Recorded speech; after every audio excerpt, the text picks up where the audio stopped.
Welcome, my family. Before we jump in, make sure to like, subscribe, and share this video with your friends and family. I'd also love to know, where are you watching from and what time is it there? Please hype me on YouTube. Thanks.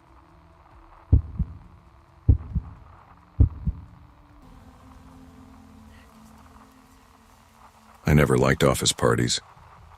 At 31, I was a mid-level project manager at a marketing firm in Chicago, and the thought of mingling with coworkers while pretending to enjoy lukewarm cocktails and awkward small talk didn't appeal to me.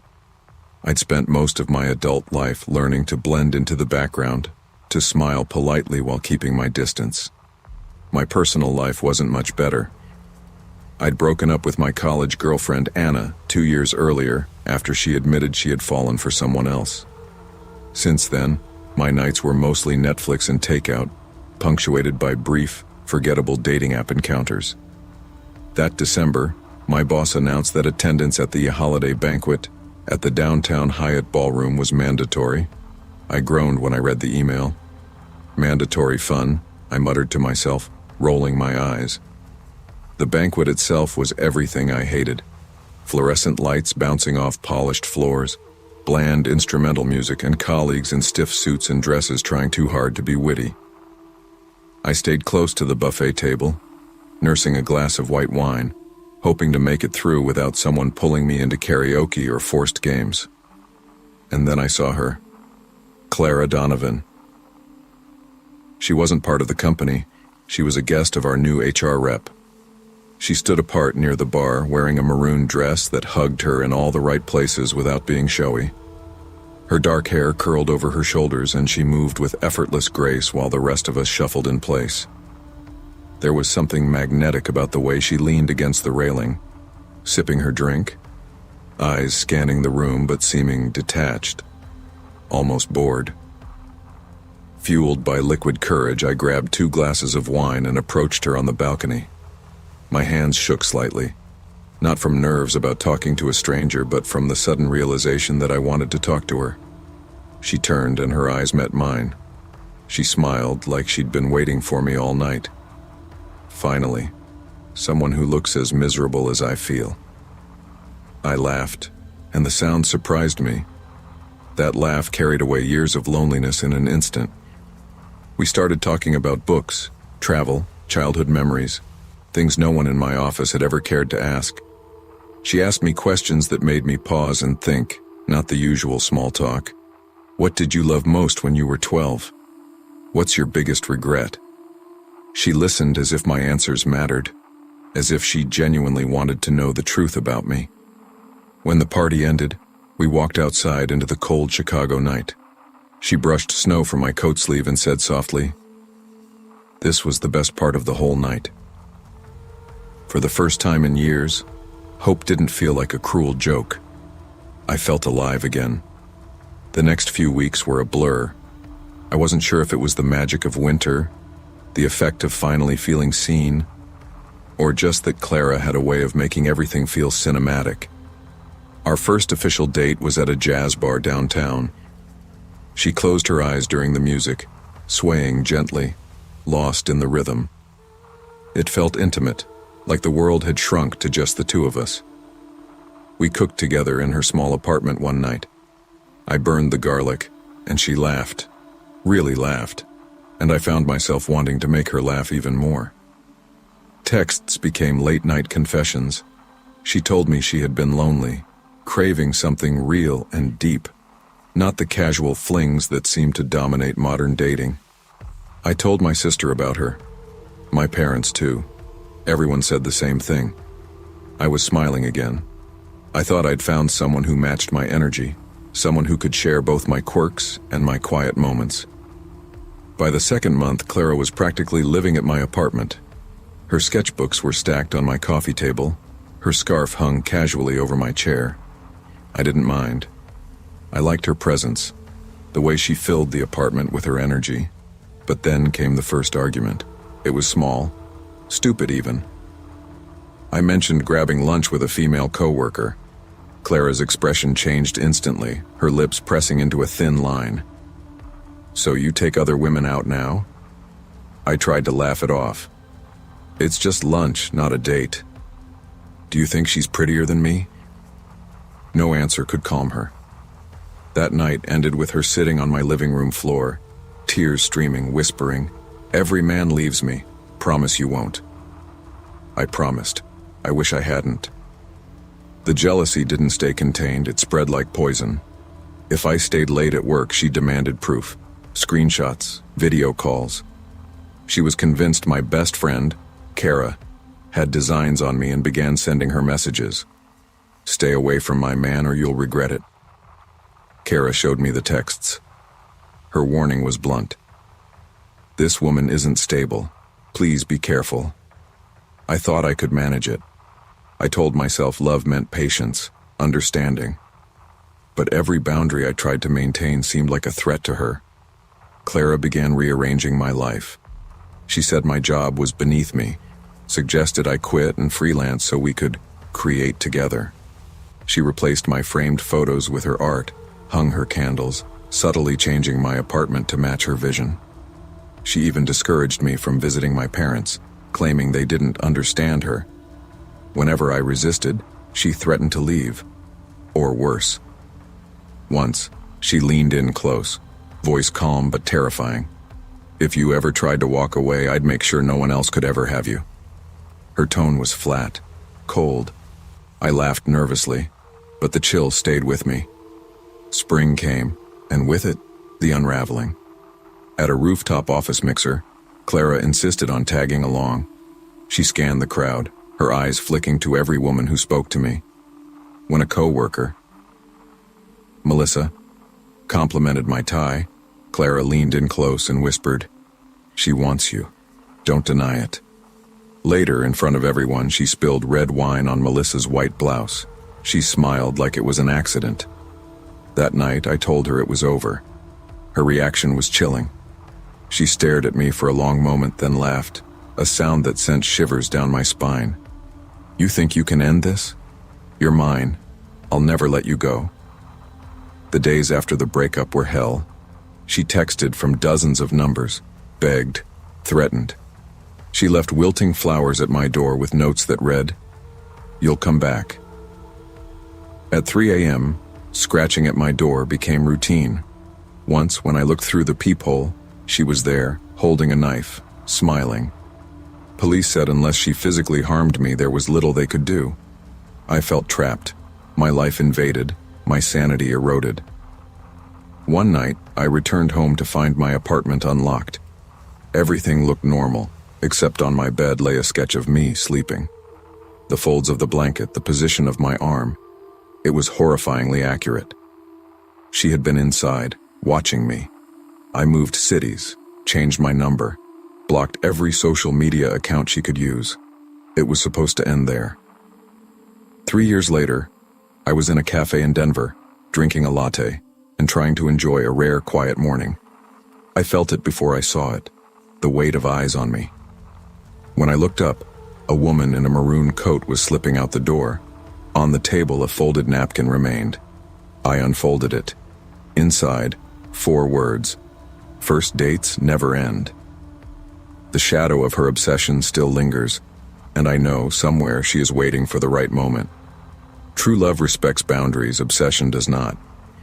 Pay attention to early warning signs of control, jealousy, and manipulation. Protect your space, your mind, and your life.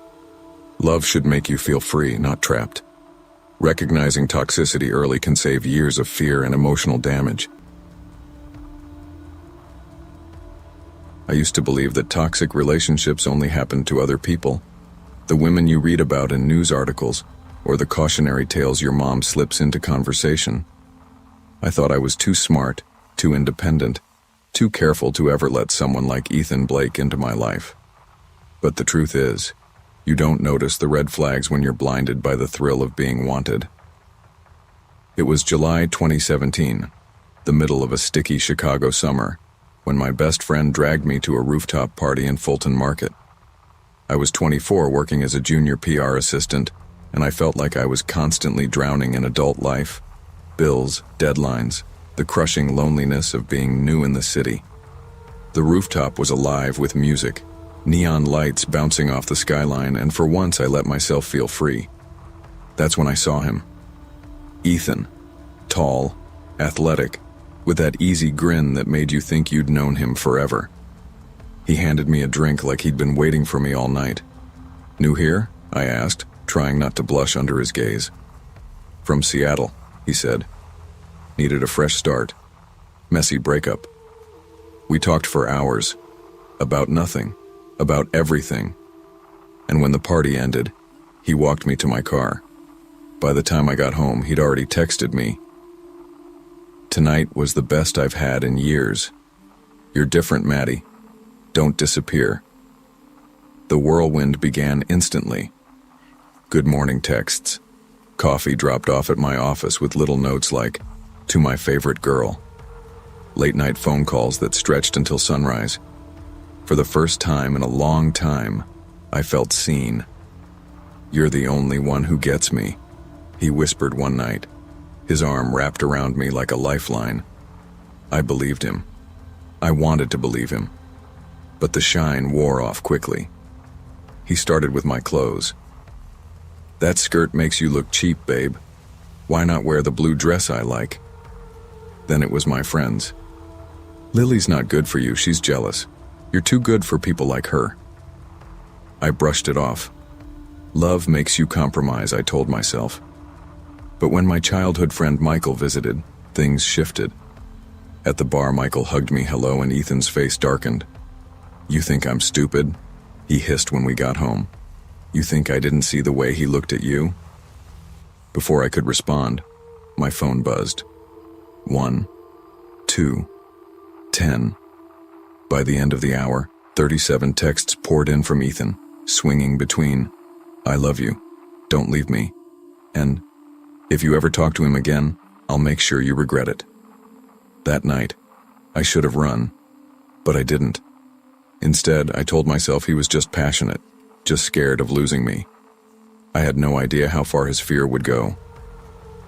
By September, Ethan had a copy of my apartment key. I never actually gave him one. I think he made it himself the day I let him borrow mine to grab groceries. One night I came home to find the furniture rearranged. My couch angled toward the window, books stacked neatly on the table. "Made it better," he said with a shrug, like it was his right. I laughed nervously, but a chill crept down my spine. He started picking me up from work unannounced, sitting outside my office for hours. "Just wanted to see you," he'd say, grinning. Sunday dinners with my parents stopped. "They don't care about you like I do," he told me. "They don't understand what we have." It was subtle, the way he pulled me away from everyone I loved. And once he had me isolated, the mask slipped. One night, after I refused to quit my job like he wanted, his face twisted. "You're ungrateful," he spat. When I pushed back, he slapped me. The sound rang in the air like a gunshot. I gasped, clutching my cheek, but he just laughed. "Relax, baby. You make me crazy. You don't want to make me crazier, right?" I cried myself to sleep that night, but in the morning, he brought me flowers, kissed my forehead, and whispered, "I'm sorry. I'll never do it again." I wanted to believe him. I needed to believe him. But the threats came next. He showed me screenshots of old Facebook messages I'd sent in college talking about trying drugs. He pulled up a shaky video of me stealing a bottle of wine during freshman year. "What would your boss think if he saw this?" he said, smirking. I felt trapped. The invisible chains tightened every day until I could barely breathe. It all came to a head in November. I had started secretly planning to leave, packing small bags, squirreling away money, making excuses to be away from the apartment, but Ethan sensed it. One night there was a knock at the door. I peeked through the peephole and saw a delivery driver holding flowers. I opened it cautiously, and Ethan shoved inside, locking the door behind him. "If I can't have you," he said flatly, "nobody will." My blood ran cold. That's when he showed me the cameras, one hidden in my smoke detector, another behind the vent. "I've watched you sleep," he said, grinning. "I know everything you do when you're alone." I thought I might faint, but survival instincts kicked in. "Ethan, you're scaring me," I said softly. "Let me make you a drink. We'll talk. Calm down." He smirked. "This better not be poison, Maddie." I crushed the leftover painkillers from my wisdom teeth surgery, mixed them into a glass, and handed it over. He laughed as he gulped it down. Minutes later, he slumped onto the couch, unconscious. I called my brother in a panic. He arrived within 20 minutes, eyes wide when he saw Ethan sprawled out. Together, we dragged him into the alley and called 911 anonymously. When the police arrived, they arrested him for trespassing, stalking, and unlawful surveillance. For the first time in months, I felt like I could breathe. But my relief was short-lived. Ethan's lawyer was slick, too slick. By spring, he was out in under 6 months. When I heard the news, I packed everything I could fit into a U-Haul and drove across the country to Portland, Oregon. I changed my number, quit social media, got a new job, a new apartment. I rebuilt my life piece by piece, cautiously, like I was walking on broken glass. For years it worked. I went on hikes, made new friends, started baking bread like some cliché. I smiled again. I breathed again. But the shadows never really left. At night I double-checked the locks. I slept with a baseball bat beside the bed. Sometimes I swore I saw him in a crowd, only to blink and realize it was just a stranger. The fear became part of me. I told myself I was safe. Until 2023. It was a Tuesday evening. I had stayed late at work, walking home through the quiet Portland streets with my phone in hand. A notification buzzed. Instagram, a follow request. I froze. No profile picture, no posts, just the username. Forever Ethan, 17. My heart stopped. 6 years had passed since that humid night in Chicago when I first met him. 6 years since I'd looked into his magnetic grin and thought he might be the one. I blocked the account instantly. But the damage was done. My hands were shaking, my breath shallow. Because it meant one thing. He had found me again. And I knew deep down. Ethan Blake wasn't finished with me. Love is never about control. Possession isn't devotion. What begins with small criticisms, jealousies, and manipulations can grow into something dangerous, something that steals your freedom, your safety, and your sense of self. The lesson is simple. When someone shows you who they are, believe them. Don't wait for the slap, the threat, or the hidden cameras to recognize abuse. Your life, your freedom, your peace are worth more than any promise of love.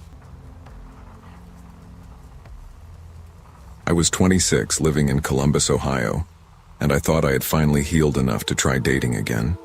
My last relationship had been a 3-year disaster with someone I once trusted deeply, until I found out he'd cheated on me with my best friend.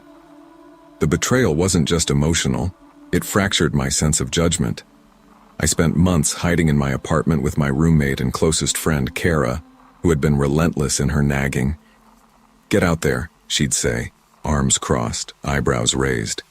"You're not getting younger, and you deserve better than Netflix and frozen pizza."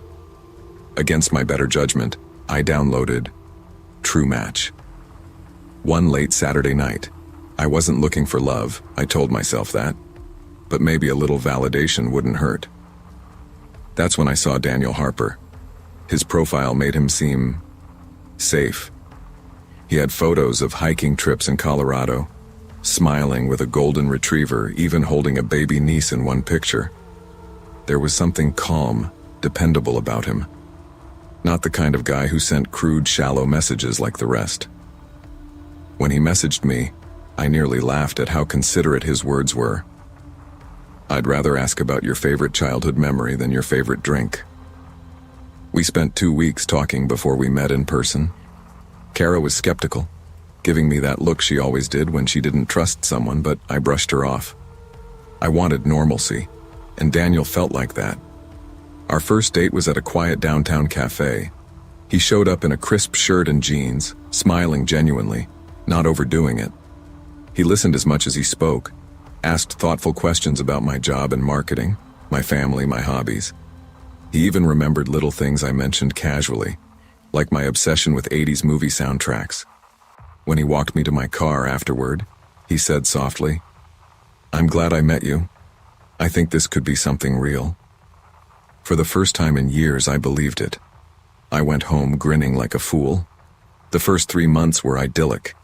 He brought flowers for no reason, cooked me pasta in his apartment while jazz played softly in the background. Once he even showed up at my office with a homemade lunch, charming my coworkers effortlessly. Kara warned me that it was too perfect, but I dismissed it. I wanted to believe in someone again. When Daniel met my parents at Sunday dinner, my mom whispered to me, "Don't let this one go." He was charming, polite, and the kind of man I thought I could build a life with. Then the cracks appeared. If I didn't reply to a text immediately, I'd get follow-ups. Busy? Or ignoring me? He began to monitor my interactions with other men, joking, or maybe not, about co-workers I laughed with. When I tried to reassure him, he sulked until I apologized, guilt dripping from my voice. By month 5, his neediness escalated. He wanted to spend every night together. If I chose to stay in with Kara, he guilt-tripped me. "I just don't understand why you'd rather watch movies with her than be with your boyfriend." I suggested slowing down. He went cold, voice cracking. "If you're already thinking of leaving, just say it. I've been cheated on before. I can't go through that again." I stayed, even when a small, nagging voice in my head told me this wasn't healthy. One evening, I found his phone on the counter while he showered. A notification popped up from an Instagram account I didn't recognize. The message preview read, "She doesn't deserve you. I'd treat you better." When I asked him about it, he laughed nervously. "Just a troll," he said. But later I realized the account's profile picture was a cropped photo of me.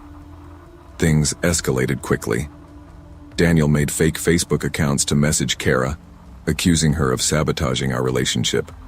He emailed my boss from a burner account, implying inappropriate conduct at work. Fortunately, my boss didn't believe it, but the humiliation lingered. Every confrontation ended the same way: tears, confessions of love, and my reassurance. He became both the tormentor and the victim in his own narrative.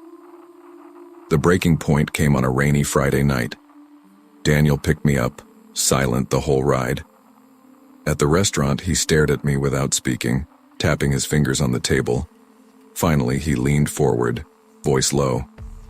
"I know you're planning to leave me. Don't lie." I froze. "Daniel, I'm not..." He slammed his hand down, rattling the glasses. In the car, he reached into his pocket and dropped a folded white handkerchief onto my lap. A small scalpel slipped out. "See this? I'd never hurt you. Unless you made me." That night, I locked myself in my room. Kara stayed with me as I sobbed. The next morning, Daniel's profile was gone, his number disconnected. For weeks, I lived in terror, expecting him to show up at any moment. It's been nearly 2 years. I've moved apartments and changed jobs. I don't use dating apps anymore. Yet strange things still happen. Occasionally, I find small, unnerving reminders of him. A pressed flower, a sketch of me at my desk, or a note, "I told you this was real. D." I've never told Kara or my parents. They think I'm safe. But when I hear footsteps in the hallway late at night, I wonder if Daniel is still out there, patient, waiting for the moment he can re-enter my life. The shadow of obsession is heavier than I ever imagined, and it doesn't leave easily. Trust and love are delicate. Obsession can masquerade as charm and affection, slowly eroding boundaries until fear replaces safety. It's vital to recognize controlling behavior early, honor personal boundaries, and prioritize your safety. True love nurtures freedom. Obsession seeks control. I was 27 when I left Derek and moved to Riverside, California. Derek was the safe choice. A finance guy with neatly pressed shirts, a reliable 9-to-5, and parents who adored him. For 3 years, we had a life on rails, comfortable, predictable, and suffocating. The thought of a suburban house, a mortgage, kids by 30, and the endless grind made me feel trapped. One night, sitting across from him at our favorite Italian spot, listening to him drone about interest rates and tax brackets, I realized I couldn't do it anymore. I told him it was over. He cried. His family called me selfish. I told myself I was chasing freedom, chasing the unknown, chasing life that felt raw and untamed.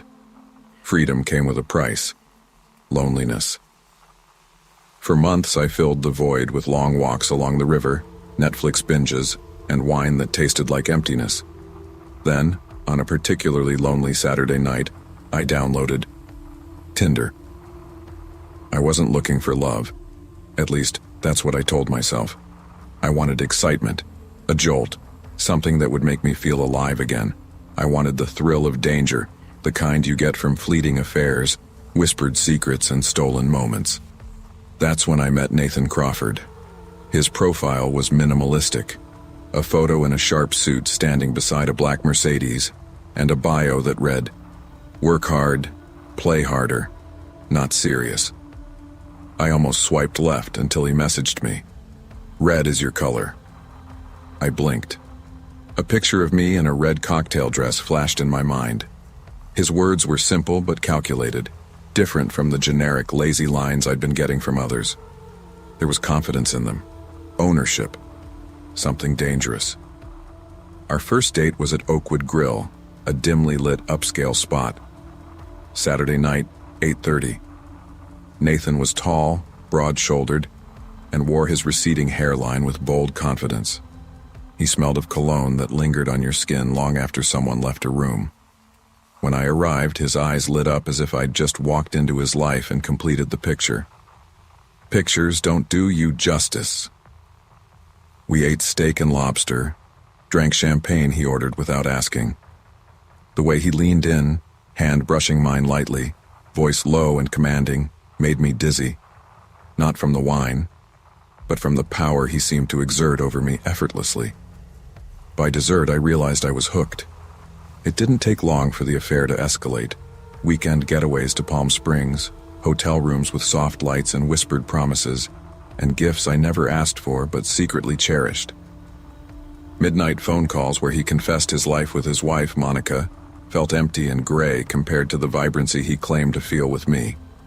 I tried to convince myself I wasn't falling. Yet when his texts came, I dropped everything. But shadows were already creeping in.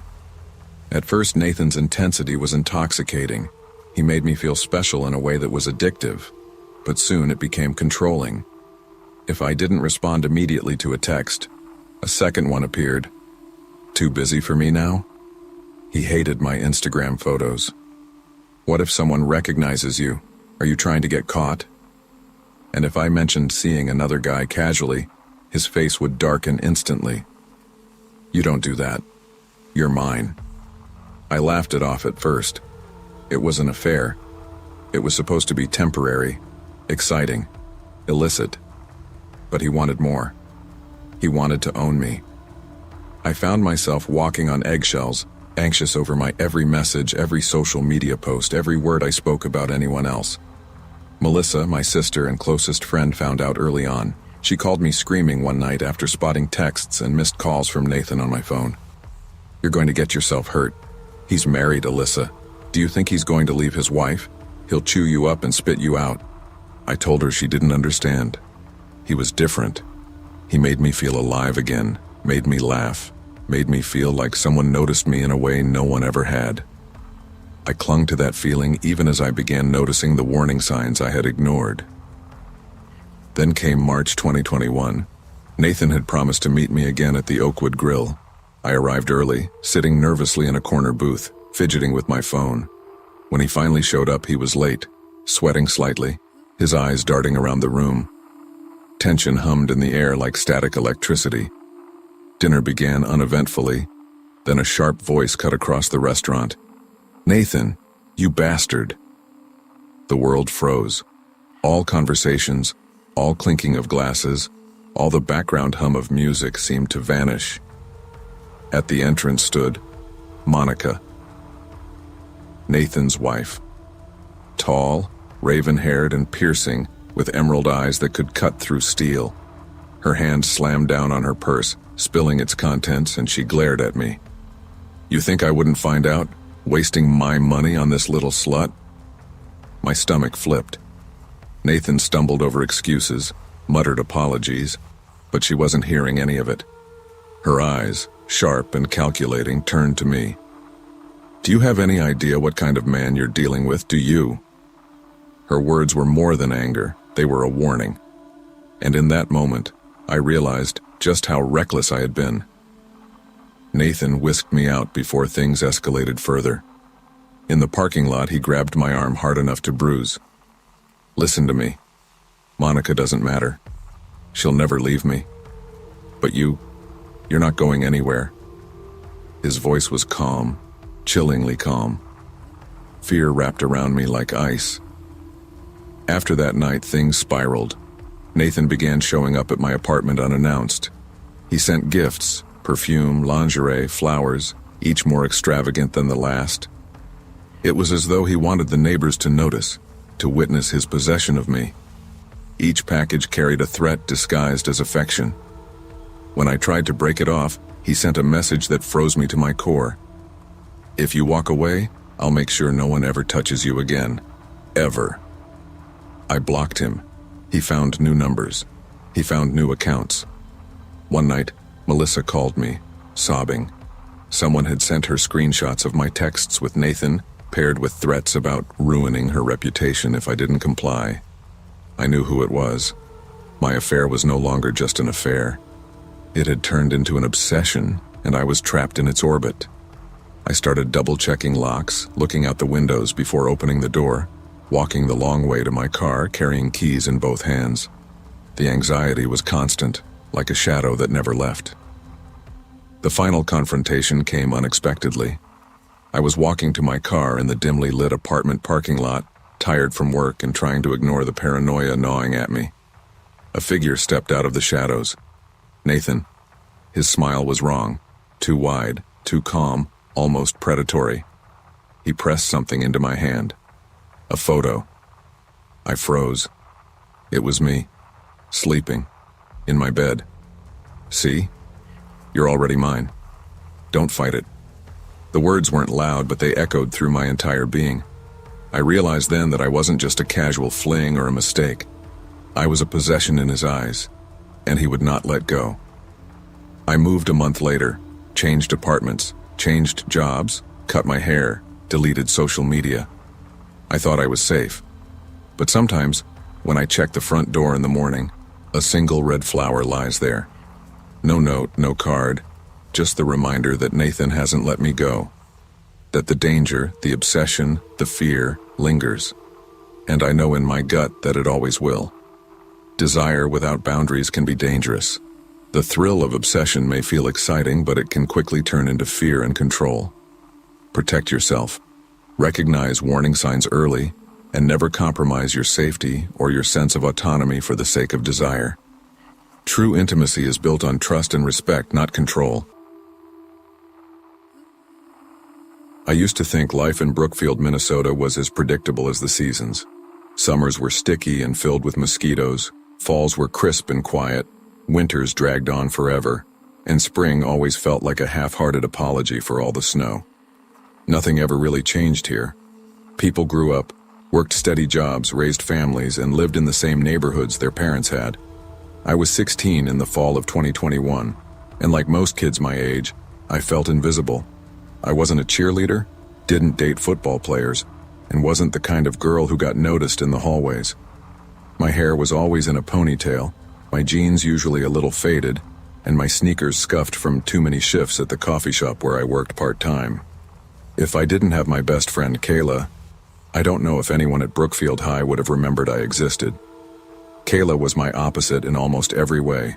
Outgoing, loud, and always with some boy texting her. She was the one who told me, "Brooke, you've got to live a little.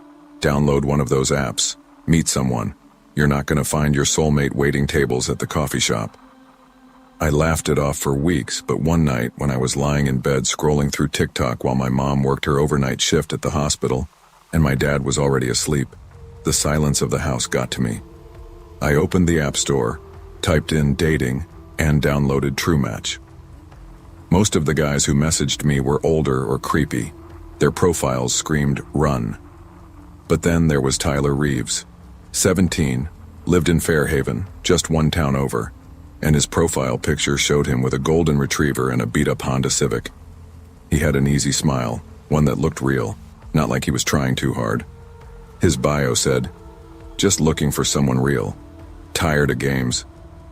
His first message hit me in a way none of the others did. "You have kind eyes. Most people don't notice small things like that. I do." No one had ever said anything like that to me before. I stared at the screen for a long time, rereading it, before I typed back, "Thanks, that's nice." That was the beginning. Tyler wasn't like the other guys. He asked about my favorite books, about Cooper, our old family dog, and about my dream of studying veterinary medicine one day. He remembered the details too. When I said my mom was working nights, he'd ask the next day how she was holding up. When I mentioned Kayla by name, he remembered who she was. "You're different," I told him once. "So are you," he wrote back. For the first time in my life, I felt seen. For weeks, Tyler and I messaged every day. He wasn't pushy. He didn't send weird photos or pressure me to meet up right away. When he asked about school, he didn't roll his eyes when I talked about AP biology. He told me he liked that I cared about something.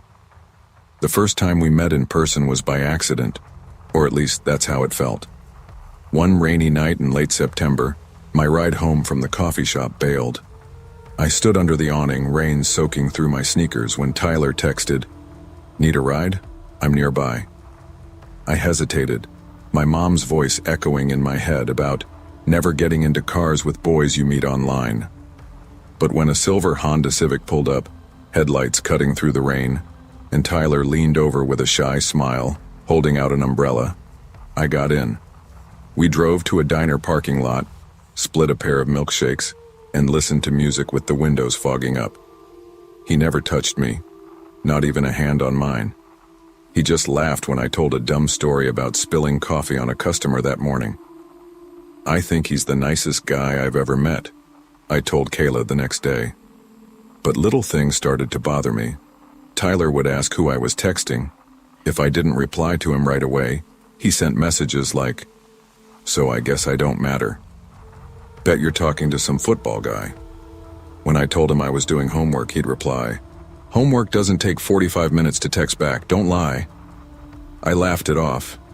He was just insecure, right? He liked me too much, that's all. But his intensity grew. The first real crack in the fantasy came at a house party. Kayla dragged me there on a Friday night, promising it'd be a girls' night. Tyler offered to drive us, but I said no. We needed a break from boys. Halfway through the night, my phone buzzed. 27 missed messages from Tyler. "Where are you? Who are you with? Send me a picture right now. Answer me or I'm coming there." My chest tightened. I turned my phone off, trying to enjoy the music, the chatter, the laughter. But the feeling of dread stayed with me. When Kayla and I left, her friend whispered that Tyler had been bragging in the kitchen earlier, bragging that he had pictures of me sleeping. My heart stopped. "How could he?"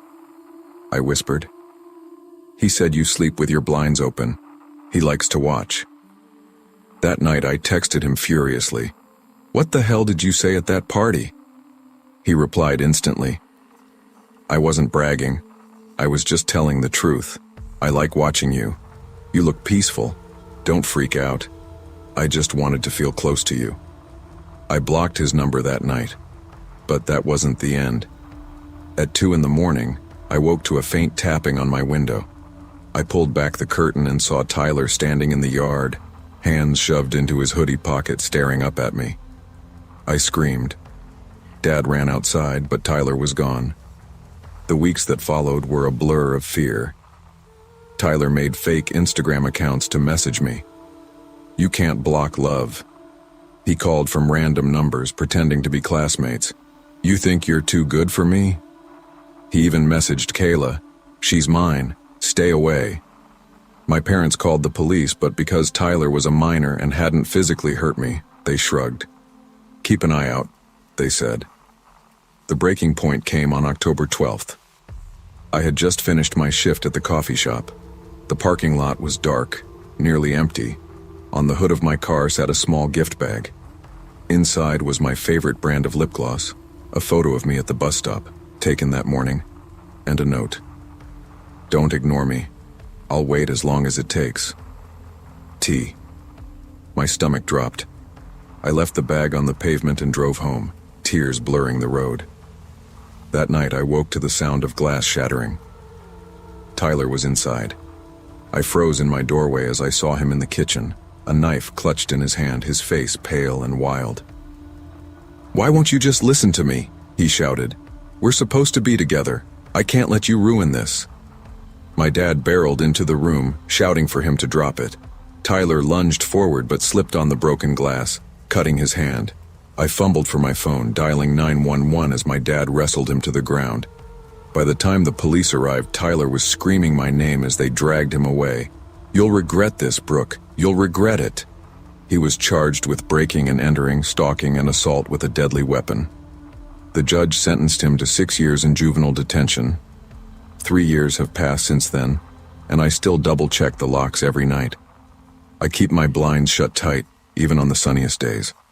And sometimes when I open a new social media account, I get the same follow request.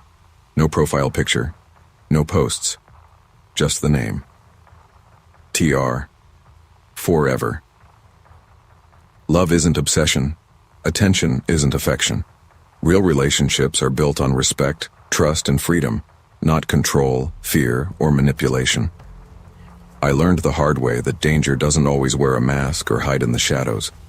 Sometimes it smiles at you through a screen, remembers the little things, and makes you feel special, until it twists into something terrifying. Don't ignore the red flags. When someone shows you who they really are, believe them. Protect your boundaries. And remember, you are never invisible, but you are never obligated to someone else's idea of love. I turned 26 in the fall of 2019, and I thought life had me cornered in a loop of monotony. I worked as a junior software developer in downtown Seattle, where gray clouds and drizzle seemed to leak into my soul as much as into the city streets. My apartment overlooked the freeway, the constant hum of traffic a background track to my loneliness. Weeks bled together, and the apartment felt smaller every day. Microwave dinners and instant noodles were my companions. Code reviews and endless meetings were my prison. I had just ended a 3-year relationship with Maya, my coworker. She was bright, adventurous, the kind of person who made the world feel like it had colors I couldn't see. She broke it off because I wasn't spontaneous enough. I wanted stability. She wanted chaos. The breakup hit me hard. Months passed, and every attempt at distraction, weekend parties, casual drinks, even Tinder, felt hollow. It was Ethan, my longtime friend and fellow nerd, who finally shook me out of my slump. He was relentless. "Dude, you need to get off the pity train. Try something new. Meet people. You're not dead yet." I begrudgingly downloaded Match Wave, a dating app. I swiped and messaged, mostly out of boredom. Most conversations fizzled after a few exchanges. Then, one evening, Clara Jensen appeared. Her profile screamed different. Green eyes, paint flecks on her denim jacket, a messy bun, and a smile that suggested she'd seen the world in ways I hadn't. Her bio said, "I paint, I read, I love thunderstorms, looking for someone who doesn't play games."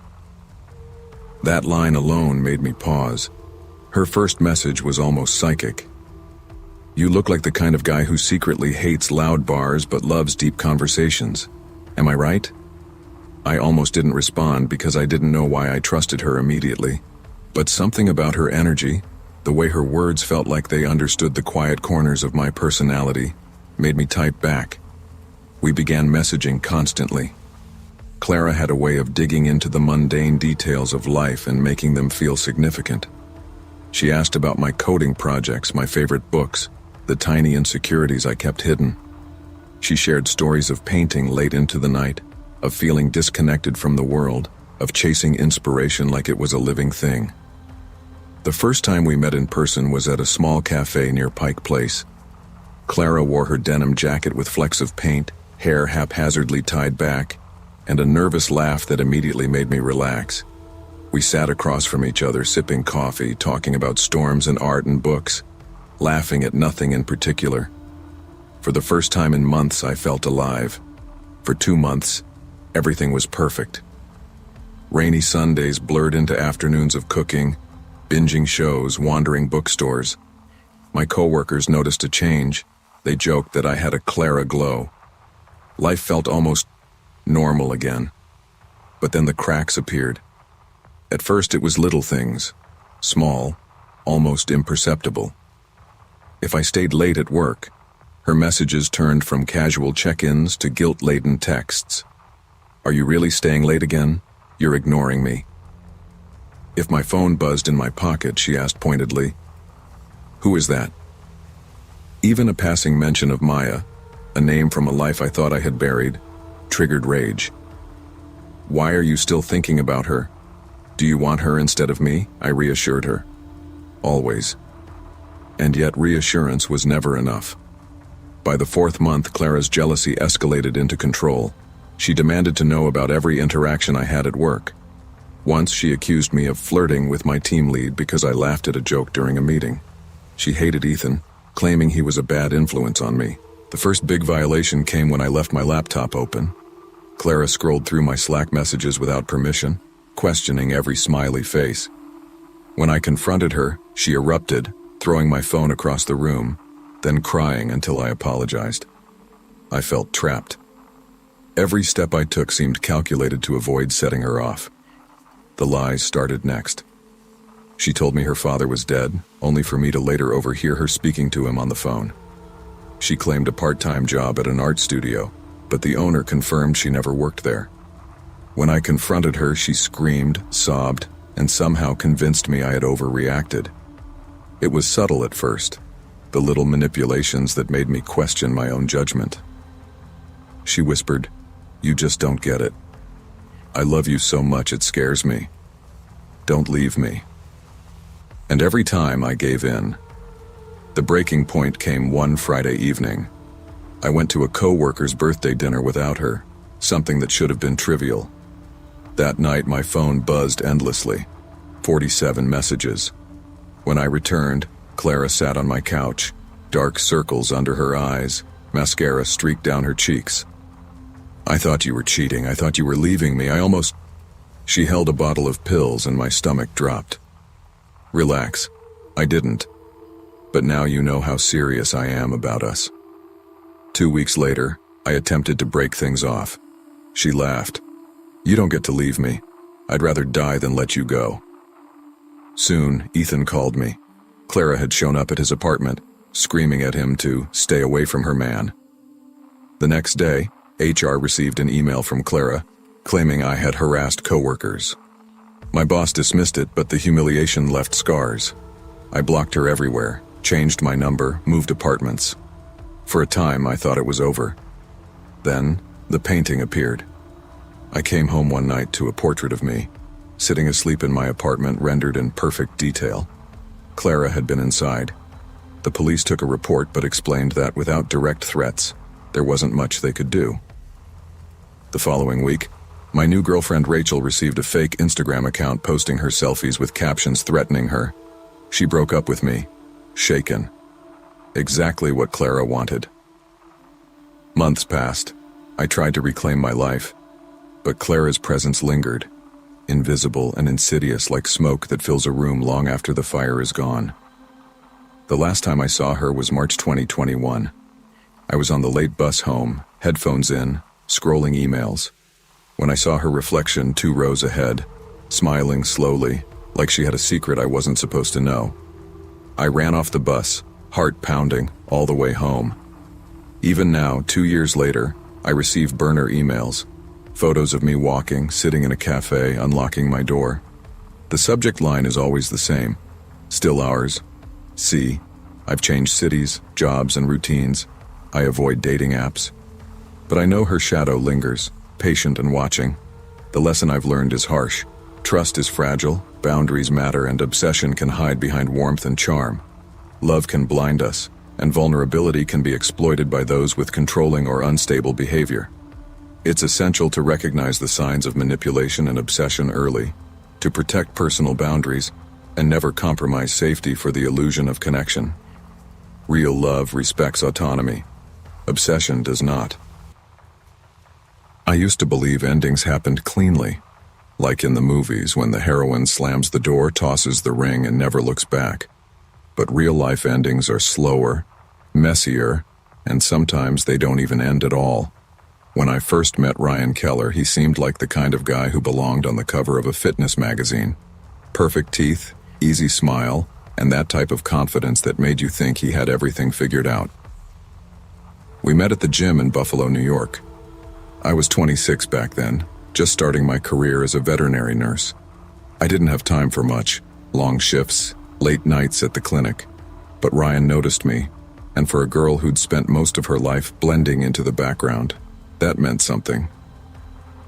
"Hey, you're the girl who always reads on the treadmill," he said one evening, flashing me that smile. I laughed, embarrassed. "It keeps me from watching the clock." That was how it started. A comment, a smile, and before I knew it, he was offering me rides home, taking me out for late-night pizza, texting me good morning before my alarm even went off. He made me feel chosen, and I mistook that for love. For a while, things were good. He was funny, affectionate, even a little protective. But over time, that protection started to feel more like possession. "You're late again," he'd mutter when I got home after an emergency surgery. "It was a dog hit by a car, Ryan. What did you want me to do, just leave?" "You put animals before me," he snapped. "Always have." I brushed it off. Relationships take compromise, I told myself. But the cracks deepened. He got jealous when I laughed too long at a coworker's joke. He accused me of flirting when I wore scrubs that weren't baggy. The final straw came one night over cheap takeout, when he admitted, without shame, that he'd hooked up with a babysitter from his sister's neighborhood. He said it with a shrug, like it wasn't betrayal, just a slip. I didn't scream. I didn't throw things. I just packed his clothes into trash bags, set them by his car, and told him we were done. He didn't argue. Not at first. He just stood there, eyes dark, lips curled into something that wasn't quite a smile. "You'll regret this," he said quietly. "You'll see I'm the only one who actually cares about you." I didn't answer. I closed the door, leaned against it, and felt the relief wash over me. Within a week, I signed a lease on a 2-bedroom apartment on Hudson Street. It was small, the paint was peeling, and the faucet dripped no matter how hard I twisted the handle, but it allowed pets. I brought my Labrador, Cooper, and my 2 cats, Milo and Pumpkin. It wasn't perfect, but it was mine. For the first time in years, I felt free. But freedom has a way of showing its cracks too. The animals noticed first. Cooper growled at corners where nothing stood. Milo scratched at the closet door at night, yowling until I let him out.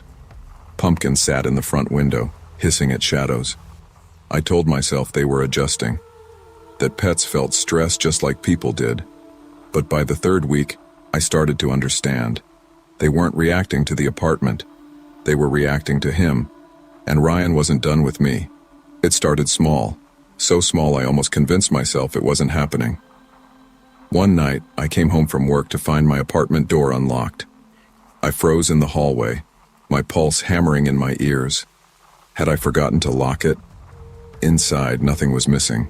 Not my laptop, not the TV, but on my pillow sat Milo's toy mouse, the one he carried everywhere. Only I hadn't left it there. A chill ran through me. The next evening, my Wi-Fi router kept shutting down. When it finally restarted, I checked the available networks on my phone. There, beneath the neighbor's Smith family Wi-Fi and Netgear 93, was a new one. Jess loves RK. I sat on the couch, my hands trembling so badly I could barely hold the phone. It couldn't be him, I told myself. It had to be a coincidence. Someone in the building messing around, but deep down, I knew better. Ryan was clever with technology. He liked control. He would have thought this was funny. The worst was Cooper. Around 2 a.m. every night he would leap off the bed barking furiously at the closet. I'd flick on the lights, my heart racing, and he wouldn't stop until I opened the door and showed him nothing was there. Afterward, he'd sit by my side whining softly, as if he wanted to tell me something I couldn't understand. I was exhausted. Coffee kept me alive at work, but I could see the toll. My best friend, Hannah, cornered me one afternoon. "You look like hell," she said bluntly, handing me a latte. "Thanks," I muttered. "Jess, seriously, what's going on?" I hesitated. Telling her felt like making it real. I think Ryan might be messing with me." Her face hardened. "Change your locks." I already did. Twice. "Then call the cops." I shrugged. "And tell them what? That my cat's toy moved?" Hannah leaned closer, her voice low. "Jess, listen to me. Guys like him don't just stop. You need to take this seriously." I promised I would, but promises are easy. Following through is harder. The next sign came on a Friday night. I dragged myself home after a double shift, unlocked my apartment, and froze. The TV was on. Muted, playing a slideshow of my photos. Selfies, vacation shots, even pictures I had never posted online. On the couch sat a small box with a red bow. My stomach dropped. Inside was a phone. The screen lit up instantly. "Ryan, I told you I'd always be close. Miss me?" I screamed, dropped it on the carpet, and called Hannah in a panic. By the time she arrived, the TV was off, the box was gone, and everything looked normal. She searched the apartment, checking every closet, every corner. Nothing. "Jess," she said finally, gripping my shoulders. "He's playing with your head. But we're going to get through this. Okay?" I nodded, but my insides were shaking. Because in my heart, I knew she was wrong. This wasn't just in my head. Ryan was here. Fear makes you second-guess yourself. It makes you wonder if you're losing your mind. That's what Ryan wanted. But then finally, I got proof. I bought a cheap security camera online, the kind you hook up to an app. I set it up in my living room, right where it could see the door and the couch. The first 2 nights, nothing. Just the cats chasing each other and Cooper pacing in his sleep. But on the 3rd morning, I opened the app and nearly dropped my phone. The timestamp read 3:14 a.m. The footage showed Ryan walking in. Calm, confident, using a spare key I didn't know he'd copied. He crouched down, whispering to Cooper. My dog wagged his tail uncertainly, whining. Ryan reached out, scratched behind his ears, then picked up Milo. He kissed my cat on the head like nothing was wrong. And then he looked at the camera, directly. He smiled, winked. Then he stood, peeled a piece of tape from his pocket, and covered the lens. I was shaking so hard I could barely breathe. I called Hannah, words tumbling out. She drove me straight to the police station. They watched the footage, nodding, serious faces. But when I asked what they could do, the officers sighed. "We'll add this to your report. Unless he threatens you physically or breaks in while you're home, it's tough to press charges." I wanted to scream. He had broken in. He had filmed me. Wasn't that enough? That night I stayed at Hannah's. I couldn't face the apartment, but I had to go back for my animals. When we returned the next day, the tape was gone from the camera. The place looked untouched, like nothing had happened. And Ryan's number? Disconnected. It was like he'd vanished. But he hadn't. He was circling, waiting. I felt it in my bones. 2 days later, I was leaving work when one of the receptionists smiled at me. "Your boyfriend was here earlier," she said casually. "Said he was picking you up." My stomach turned to ice. "I walked today," I whispered. Outside at the bus stop sat Ryan's old Ford truck, engine running. He grinned through the window, tapping the steering wheel. "Jess!" he shouted as I bolted across the parking lot toward Hannah's car. "Jess, don't embarrass me like this." Hannah slammed the locks down as I scrambled inside. My hands were shaking too hard to fasten the seatbelt. "Go," I begged. The final straw came in June. I came home from the grocery store juggling bags and saw it. A bouquet of roses on my doorstep, tied with a note. I still have your house key. Want me to prove it? R. My chest tightened. I opened the door and gasped. Every single photo frame in the apartment had been replaced. My family pictures, vacation shots, even my clinic group photo, all replaced with pictures of me. Sleeping, some from close up, some from strange angles, some from weeks ago. I dropped the groceries, scooped up Cooper and the cats, and ran. That night, I filed an emergency restraining order. When police searched the apartment, they found 3 hidden cameras. One in my bedroom vent, another in the smoke detector, and one in the bathroom light fixture. That was the breaking point. Ryan was arrested 2 weeks later. Not for me, but because he was caught breaking into another ex-girlfriend's place in Rochester. Same tactics, same sick games, but the damage was already done. I never went back to Hudson Street. Hannah helped me pack what little I could stomach to keep. The rest I left behind. I moved to Cleveland, started fresh, brought Cooper and the cats with me, changed my number, changed my locks, changed my social media names. I thought that was the end. But sometimes, late at night, when I'm scrolling through Instagram, a private account requests to follow me. No profile picture, no posts, just the username. Still RK. I block it every time. But the knot in my stomach never really goes away. Obsession isn't love. Control isn't care. Real relationships don't grow from fear or possession. They grow from trust and respect. If someone shows you who they are, believe them the first time. And if you ever feel unsafe, don't wait for proof to act.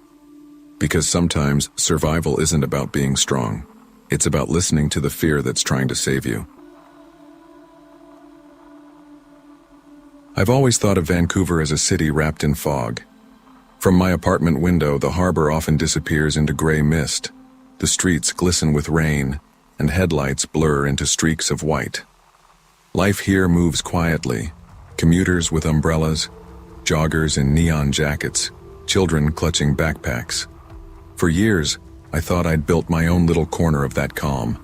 A steady job as a financial analyst, a wife who ran a popular lifestyle blog, and our daughter Sophie, who turned 7 last spring. On the surface, things looked perfect.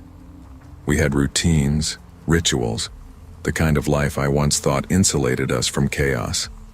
Saturday mornings meant pancakes in the kitchen, Jenna posting photos of our brunch to her thousands of followers. Weeknights ended with Netflix shows. Sophie curled between us with her stuffed toy. Family portraits on the mantle told the story of stability, and for a long time I believed it.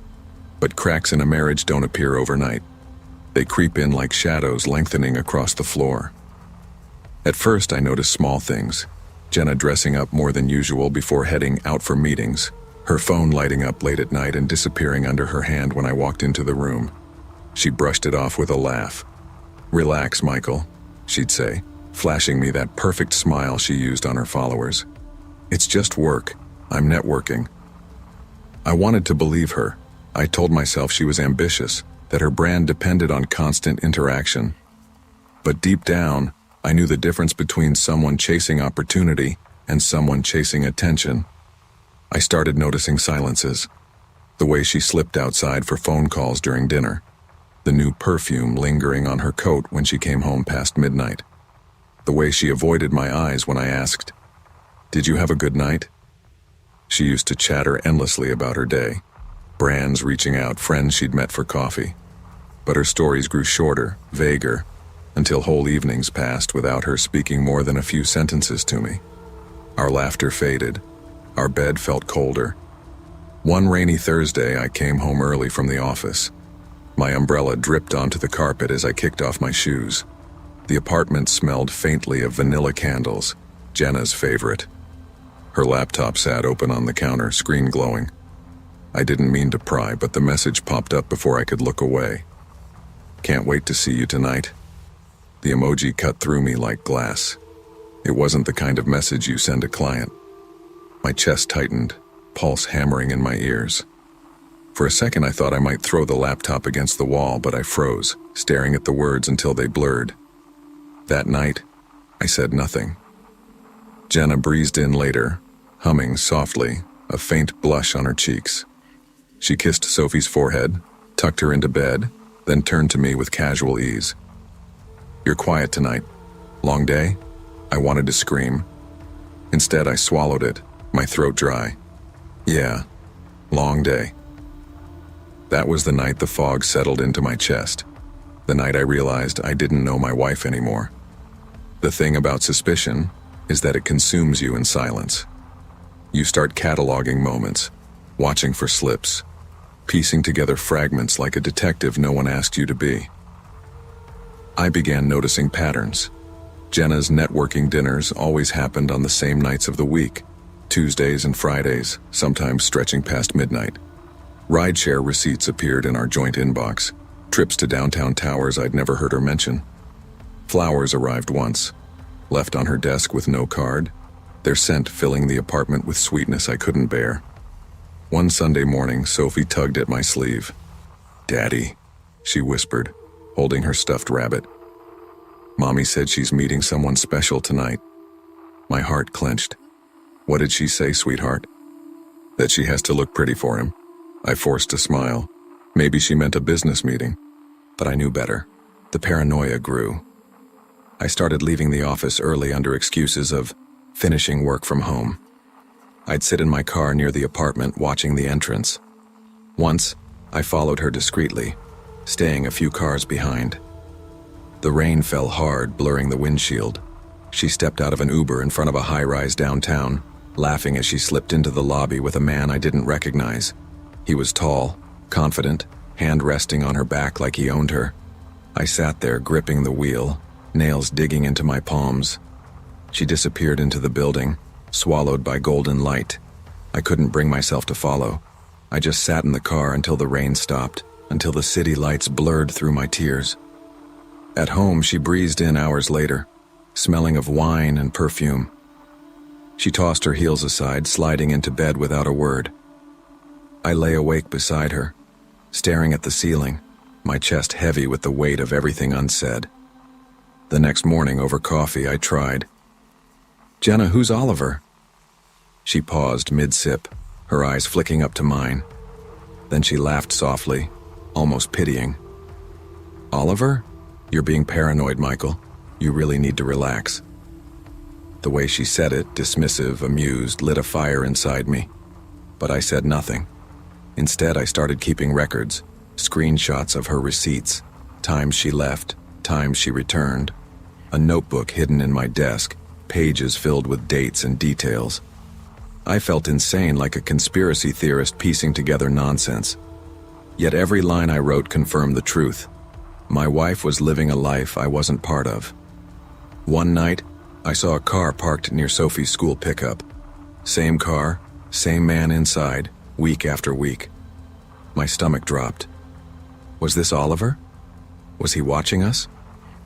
The fog around me thickened. I couldn't tell anymore if I was protecting my family or losing my mind. I couldn't keep it inside any longer. The silence was eating me alive, and Sophie deserved better than a father unraveling in secret. It was a Friday evening, the rain tapping against the windows. Sophie was asleep, her soft breathing steady through the baby monitor. Jenna was in the living room scrolling through her phone, a glass of red wine at her side. I stood in the doorway, my hands trembling. "I know you're seeing someone else." She didn't look up. "Michael, not this again. I've seen the messages, the flowers, the dinners.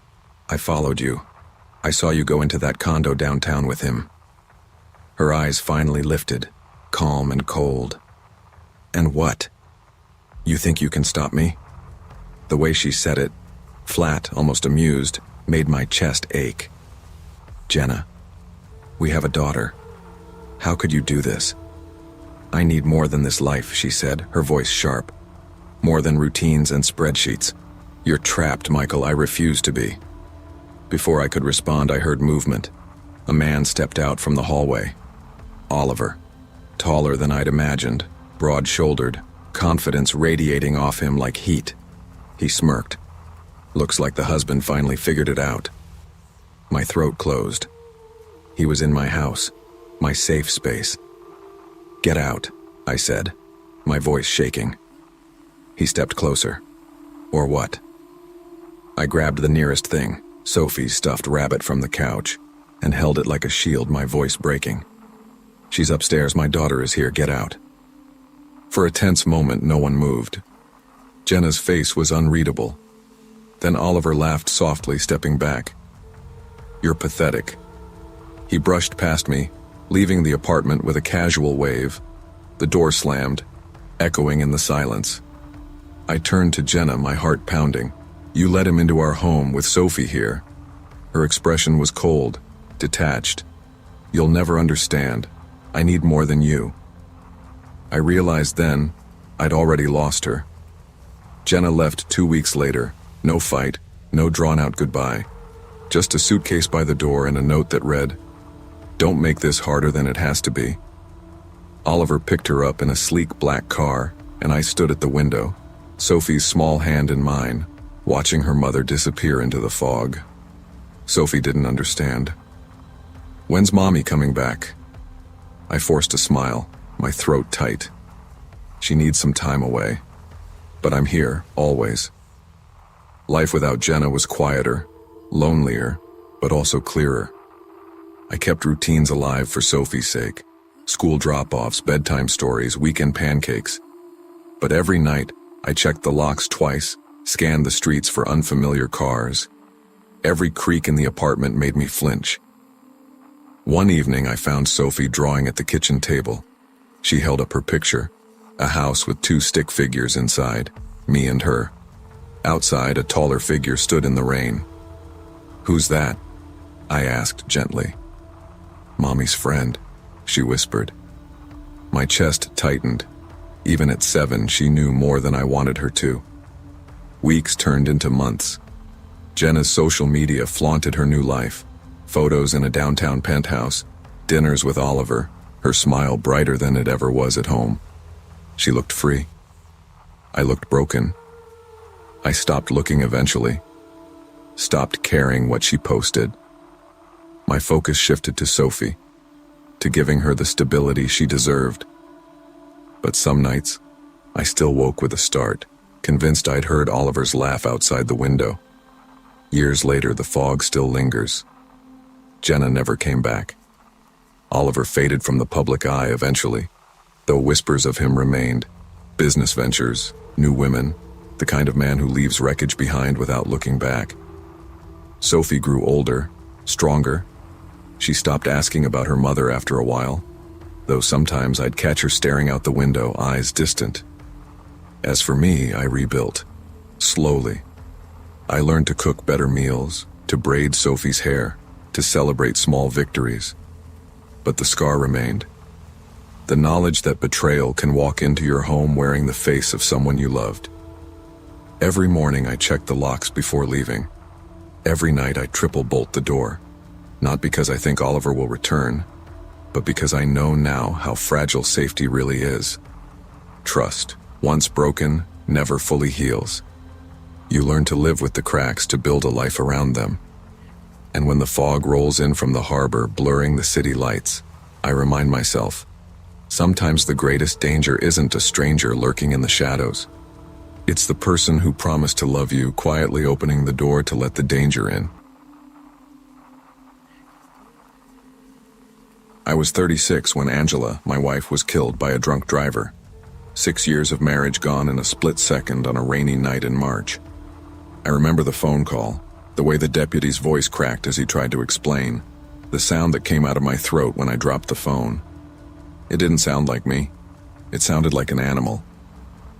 For a long time after, I lived like a ghost. Work, home, frozen dinners, scrolling through the same set of photos of Angela on my phone every night. Fishing trips, Christmas mornings, her laugh frozen in pixels.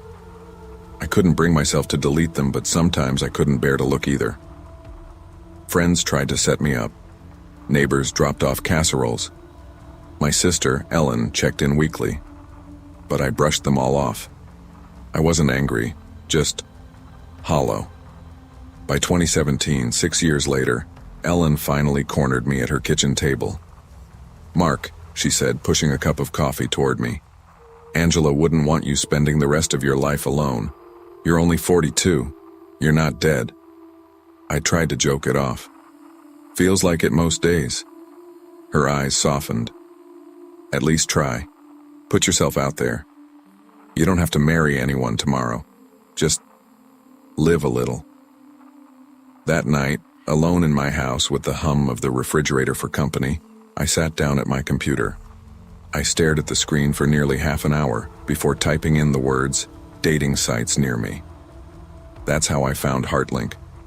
It wasn't slick like the apps today, just profiles, a few grainy photos, and messages that looked like emails.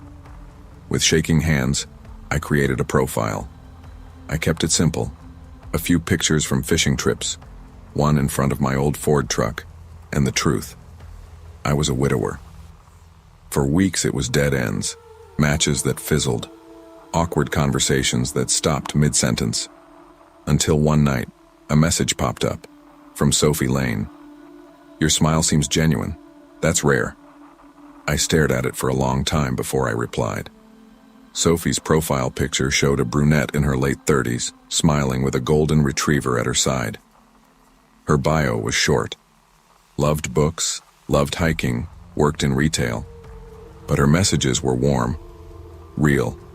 She asked about Angela, and when I finally told her the story, she wrote back, "Grief never really leaves us.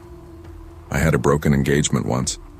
Different kind of loss, but I know the ache." It felt like she understood in a way no one else had. We talked about everything, awkward customers at work, our favorite movies, old family recipes. I told her about the time Angela burned Thanksgiving dinner by forgetting to defrost the turkey. She told me about her grandmother's lasagna recipe she could never quite get right. For the first time in years, I felt alive. 3 weeks passed in a blur of messages. I'd rush home from work, microwave a frozen dinner, and sit at my computer like a teenager waiting for her name to pop up. Finally, I typed, "Would you like to meet in person? No pressure." Her reply came quick. "Yes, but let's keep it simple. Small bar, not too crowded. Saturday night?" We settled on Benson's Tavern, a place with wood-paneled walls, sticky floors, and the kind of bartenders who remembered your order after 2 visits. I hadn't been there in years, but it felt safe. Neutral. Saturday came. I put on my best button-up, shaved carefully, even dabbed on cologne I hadn't touched since Angela died. My hands shook the whole drive over. I got there early, ordered a soda to calm my nerves, and waited. That's when the bartender, Emily, leaned over. She was a college kid, maybe 20, with a nose ring and a quick smile. "Waiting on a date?" she asked. I laughed nervously. "Yeah, first one in a long time." I pulled out my phone and showed her Sophie's picture. Her smile faltered. She leaned back, whispered something to a guy at the end of the bar, then came closer again, her voice low. "Sir, I think you should know. That woman isn't who you think." I frowned. "What do you mean?" Emily glanced toward the door, then lowered her voice. "We've seen him before. A guy, middle-aged. He uses fake profiles, different names, different photos, matches with women, sometimes men. He sets up meetings here. Last time, cops had to be called." Her words sank into me like ice water. "You're saying Sophie isn't real?" She nodded slowly. "I'm saying be careful." My stomach turned. Weeks of late-night conversations, confessions about Angela, all those moments I thought were real. It couldn't have been fake. Could it? Just then, my phone buzzed. "Sophie. Parking now. Be inside in 2 minutes." Emily's hand shot out, squeezing my wrist. "Don't leave. My dad owns this bar. I've already called the police." The whole room seemed to hold its breath. A minute later, the door creaked open. It wasn't Sophie. It was a man, tall, stocky, mid-40s, baseball cap pulled low. He scanned the room, and then his eyes landed on me, and I recognized him. Kevin Walsh. My chest went cold. Angela's ex-boyfriend. Angela had told me about Kevin years earlier before we married. Controlling, manipulative, wouldn't take no for an answer. She broke it off, and he didn't take it well. He called her for months, showed up at her work once, left notes on her windshield. Eventually he faded away, or so I thought.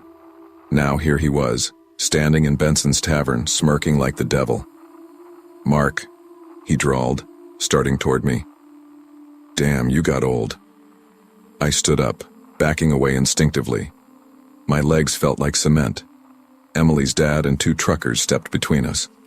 One of them muttered, "Not tonight, pal." Kevin's smirk twitched. He looked around the bar, probably realizing half the eyes in the place were on him. Outside, sirens wailed. Kevin's face hardened. He bolted for the door, but deputies tackled him in the parking lot. I sank back onto my stool, hands trembling. Emily slid me a glass of water. "You okay?" she whispered. I nodded, but the truth was, I wasn't, not even close. The aftermath was worse than the confrontation. Police searched Kevin's laptop. They found multiple fake female profiles, HeartLink, other apps, even Facebook. He'd been catfishing widows, divorcees, single moms, even young women barely out of high school. Sometimes he humiliated them, sometimes he stalked them, sometimes worse. When I asked an officer why he targeted me specifically, he showed me chat logs. Kevin had known who I was the entire time. Every sweet message, every line about grief, every false detail about lasagna recipes, carefully written by him. He wanted me to trust him, to open up, to relive my pain so he could twist the knife. His last message, sent right before his arrest, was printed in black and white. "Angela chose you over me once. This time I win." Kevin pled down to online harassment and fraud. Served 18 months, he's out now. I deleted every dating app, moved across the state, kept to myself. But sometimes, when I check my spam folder, I see an email that makes my blood run cold. Last week it read, "Miss you, Mark. S. Loneliness can make us vulnerable. When you're aching for connection, you can ignore the little things that don't add up." I wanted so badly to believe Sophie was real that I missed the signs. The truth is, predators feed on hope. They prey on people searching for comfort, for love, for belonging. Be careful with your trust. Protect your heart as fiercely as you would your home. And remember, real love doesn't hide behind masks, false names, or manipulations. Real love doesn't exploit your wounds. I've always thought Edinburgh in winter was a city built for secrets. The stone buildings stand like old guardians, and when the fog rolls in from the North Sea, you can barely see a few steps in front of you. Our townhouse sat on one of those narrow lanes where the lamps throw long shadows across the cobblestones. It was beautiful, historic, and to me, it always carried a strange kind of weight. I'm Eric Lawson, architect, perfectionist by training and by nature. My life had always been built on clean lines and certainty. Rachel, my wife, was the opposite. She was warmth, color, unpredictability, the curator of an art gallery who could light up a room just by walking into it. For 10 years, that contrast worked. I built the walls, she filled them with life. But something changed. It started small. Rachel began taking evening classes, photography, painting, even a short story workshop. She claimed she needed inspiration for her exhibits to stay connected to the pulse of creativity. I encouraged it at first. I thought it was good for her. But soon, she was gone more often than she was home. One night, I asked, "Did you stay late at the class again? You never tell me what you actually do." She smiled without meeting my eyes. "It's private, darling. You know how it is with artists." That smile should have reassured me, but instead it unsettled me. Something about the way she delivered it, smooth, practiced, almost condescending, left me restless. Soon I noticed her phone glued to her hand. Messages deleted before I could glance at them. Her laughter drifting from another room, cut short when I entered. The bed grew colder. The warmth between us dimmed like a dying fire. Then came the letters. The first one appeared under the front door on a windy night in December. I bent down, thinking it was junk mail, but when I opened it, the handwriting was Rachel's. "I know what you saw, don't try to stop me." I froze. My chest tightened as if the walls of the townhouse were pressing in. I confronted her immediately. "Rachel, what the hell is this?" I shoved the paper in front of her. She scanned it calmly, almost amused. "Eric, are you all right? That's not mine. Maybe you're overtired." Her composure was terrifying. I stared at her, searching for cracks, but she only tilted her head with that same smile. I wanted to believe her.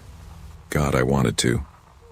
But that night I lay awake, the note burning in my mind, listening to every creak in the house, every gust of wind, convinced someone was moving in the hallways.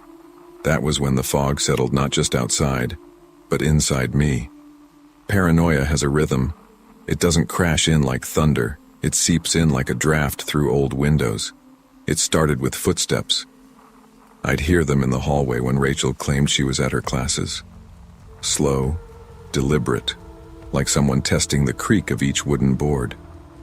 I'd rush out, but the hall would be empty. The door always locked, or so I thought.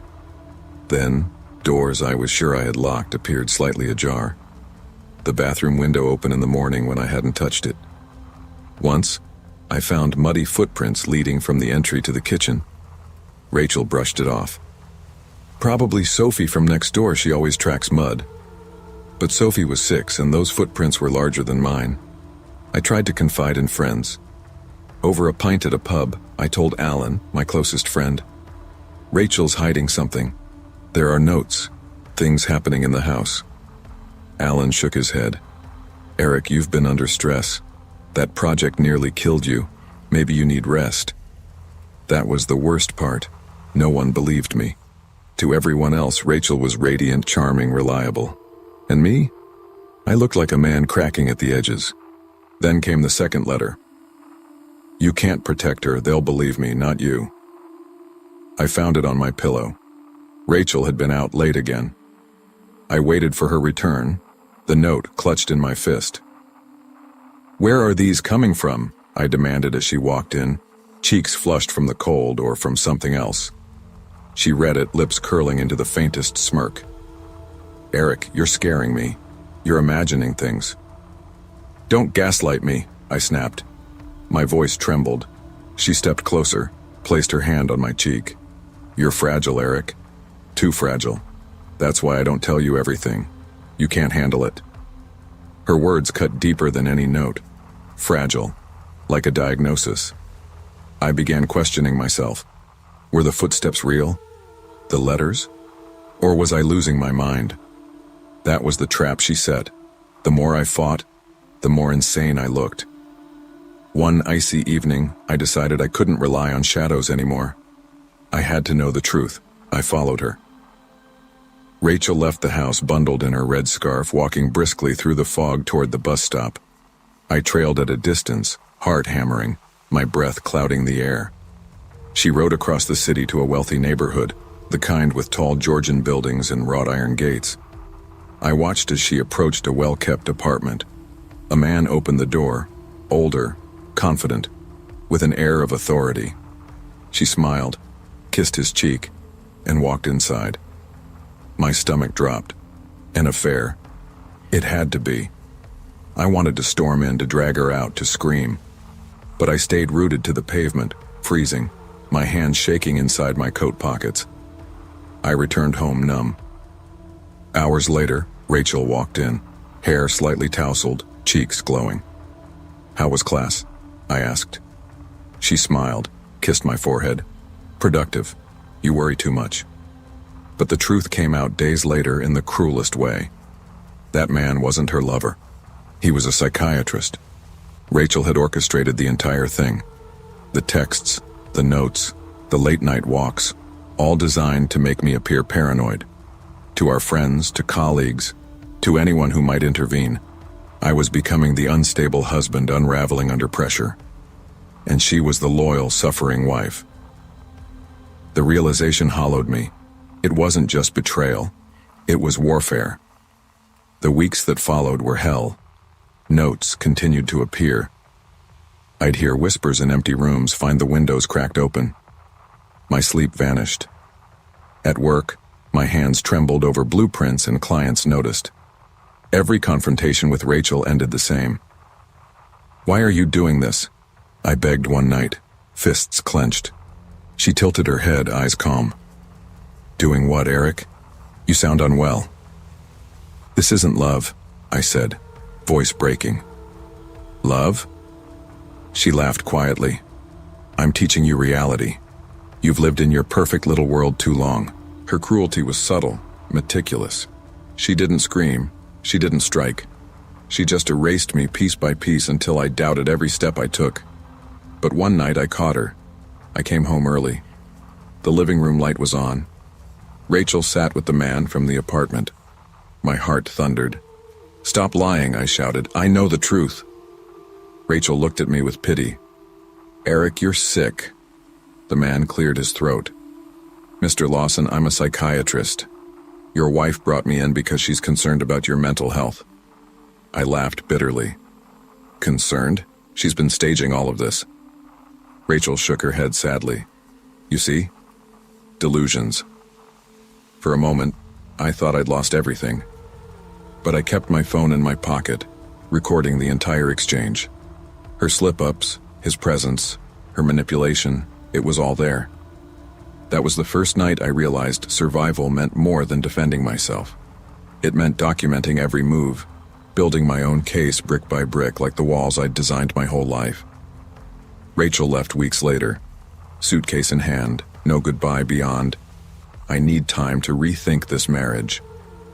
Time, I knew, meant she had lost control of the narrative. My recordings gave me leverage, enough to threaten legal action, enough to stop her from turning everyone against me completely.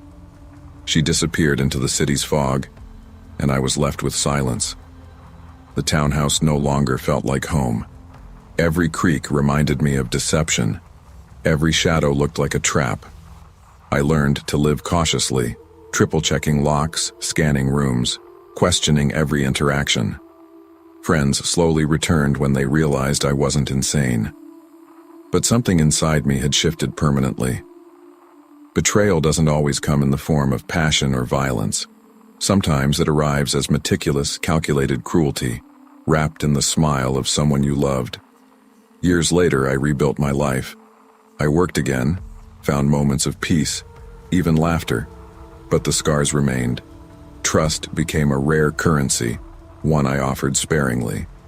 And when I walked Edinburgh's narrow lanes on foggy nights, I couldn't shake the feeling that behind every window someone else might be staging their own performance of love and betrayal, ready to make their partner question their very sanity. They say you never forget the moment you meet someone who changes your life forever. I guess that's true.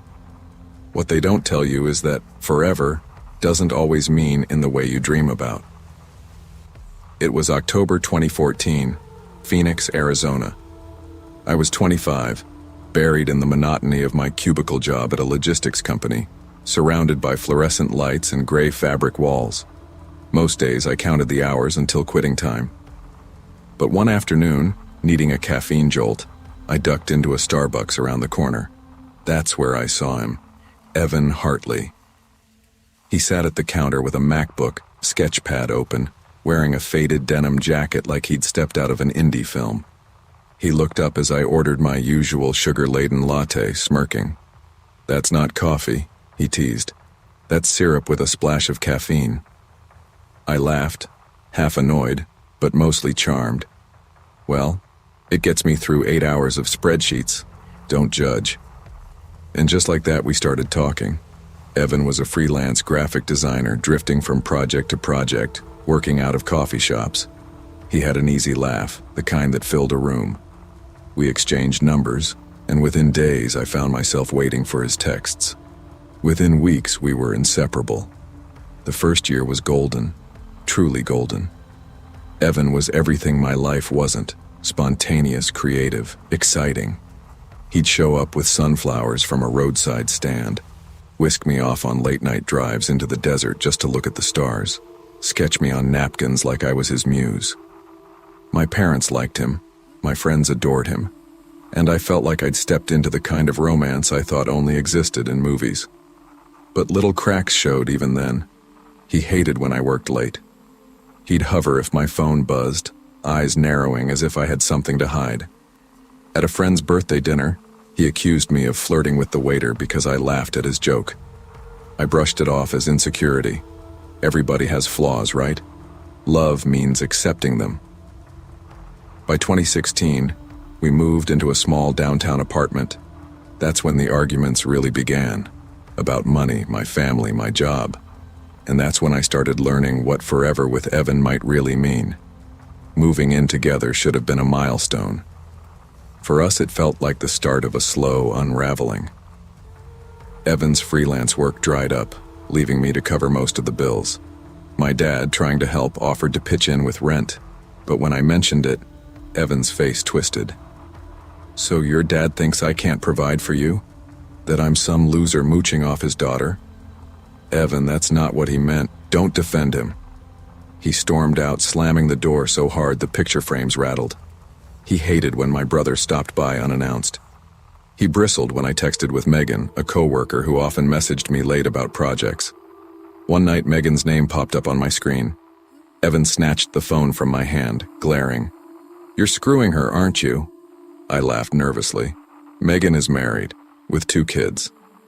His glare didn't waver. Don't play me for a fool. The tension simmered.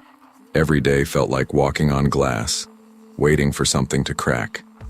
But then, in the spring of 2017, he proposed. It was sunset at South Mountain Park. He knelt with a modest ring, tears in his eyes. "I can't lose you, Maddie. Be my wife." And I said yes. Not because I was sure, but because part of me hoped marriage would fix him, would fix us. For a while, it seemed to work. He called me his future wife proudly. He got along better with my parents, smiled more, drank less.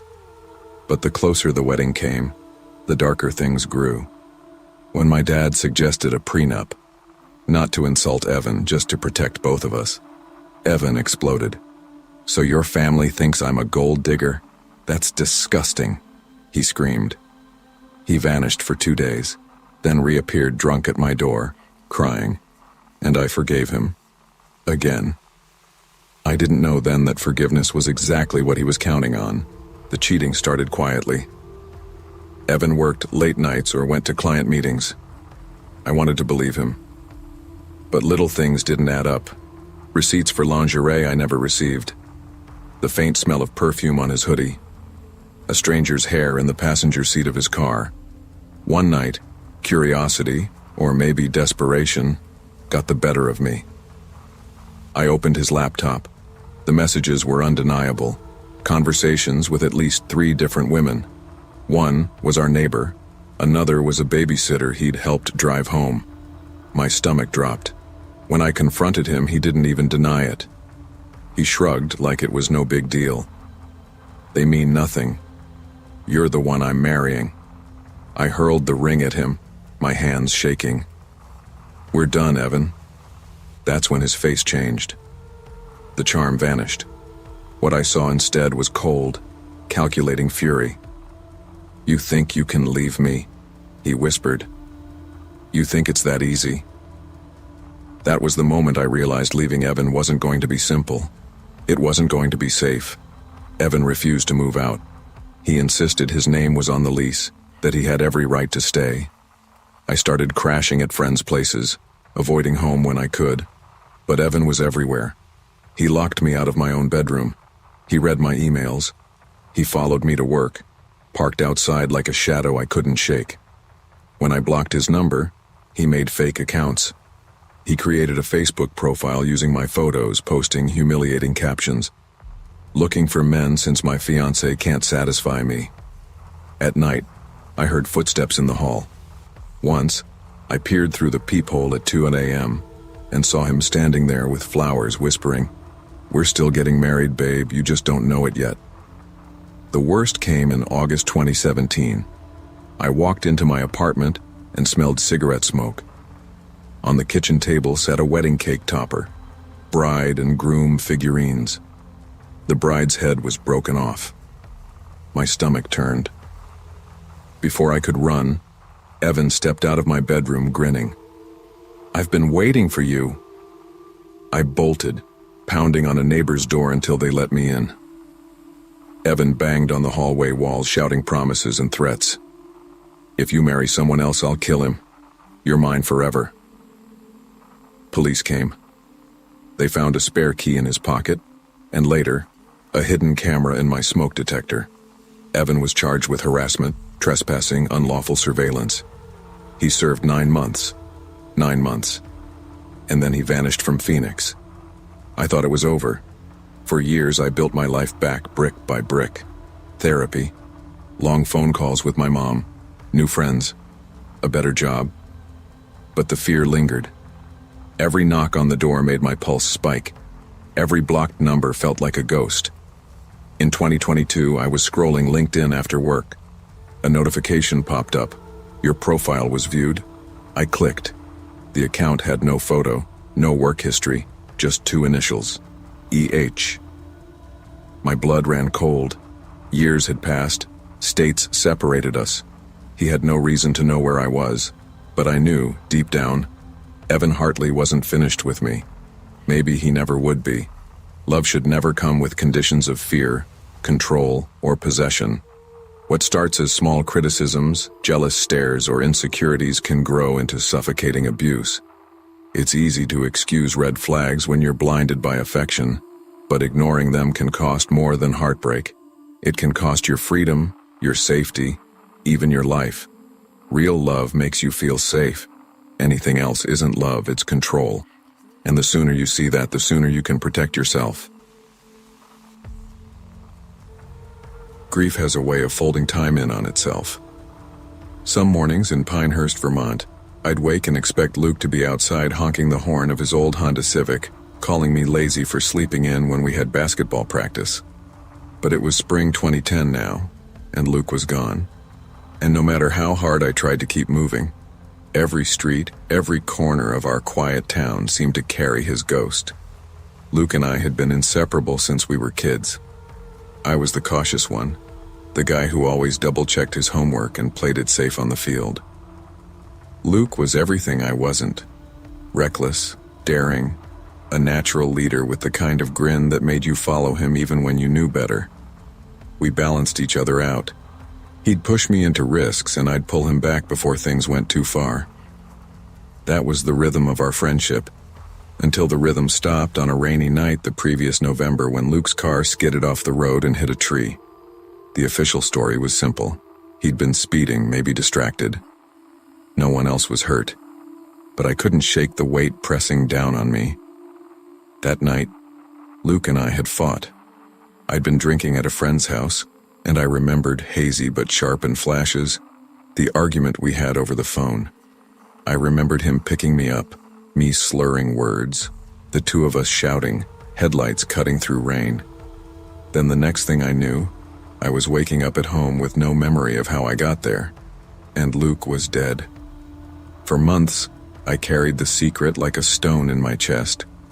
Everyone said Luke had been alone in the car, but my brain kept replaying a different version, me behind the wheel, drunk, too slow to react.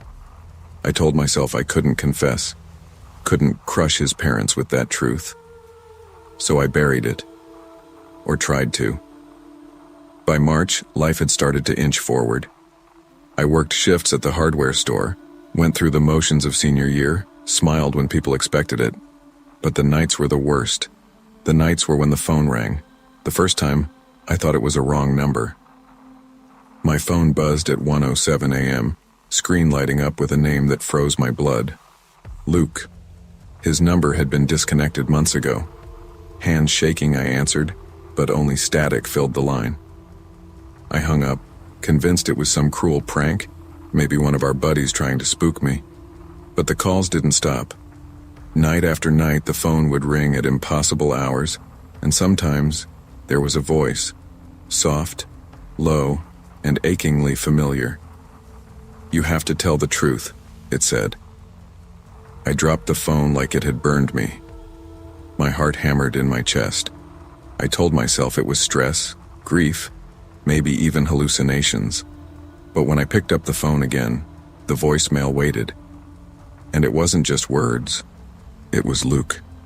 His voice, his cadence, even the way he said my name. I couldn't breathe. At first I tried to laugh it off. I told myself it had to be one of our friends pulling strings, splicing old recordings. Luke and I had spent hours on video games, late-night calls, joking about girls, life, whatever. There was plenty of material someone could use. But the messages didn't sound like recycled jokes. They were intimate, specific. One night, I pressed play and heard, "Remember the fishing trip? You threw up on my shoes, man. I never let you live it down." No one else had known about that. We'd promised not to tell a soul. My stomach dropped. Another message came a week later, the voice cracking with emotion. "You weren't supposed to drive. You weren't supposed to." I didn't sleep that night. I stared at the ceiling until dawn, replaying every moment of the crash in my head. Did I drive? Was I lying to myself? My mind kept fracturing the memory like a broken mirror.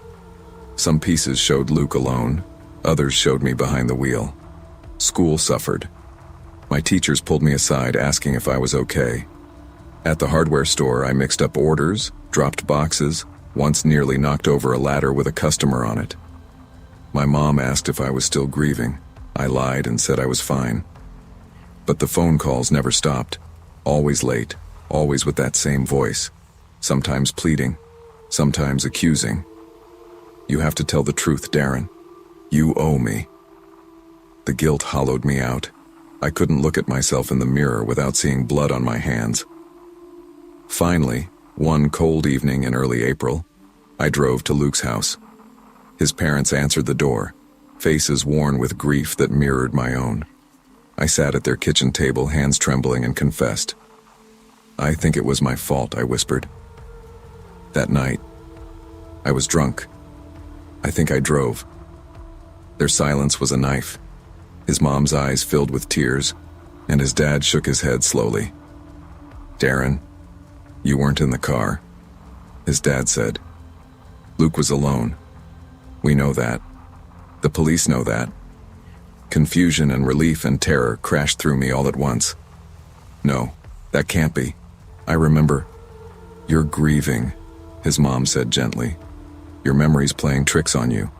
Don't punish yourself like this." But the phone calls didn't care about police reports or grieving parents. They grew sharper, clearer. Luke's voice haunting me, demanding, accusing. And I started to wonder if maybe I wasn't imagining after all. Sleep became a stranger. I'd sit in my room at night waiting for the phone to ring, dreading it but unable to resist. When it buzzed, I'd answer on the first ring, desperate to hear his voice even as it destroyed me. One night, the voice said, "Why'd you let me drive alone? Why didn't you stop me?" I shouted into the phone, "I tried. I told you not to go, But the line went dead. The next day I walked the crash site, a stretch of road slick with spring rain. I stood by the tree that had ended his life, my shoes sinking into mud, and tried to remember. The night replayed in fragments, the argument, the headlights. Luke's face twisted in frustration. But the harder I tried, the less I trusted what I saw. Had I imagined being in the car? Had my guilt twisted memory into something unbearable? I started carrying the phone everywhere, even in the shower, terrified I'd miss a call. My mom noticed the bags under my eyes, the way I jumped at every sound. "You're scaring me," she said one morning, her hand brushing my cheek. "I'm fine," I lied. But I wasn't fine. I was unraveling. Then one night, I played back a voicemail I'd ignored in class earlier. Luke's voice was steady this time, less pleading, more resigned. "You keep forgetting, Darren. You weren't there, but you know who was."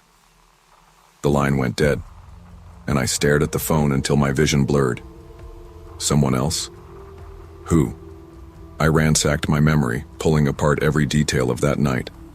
Luke had fought with me, yes.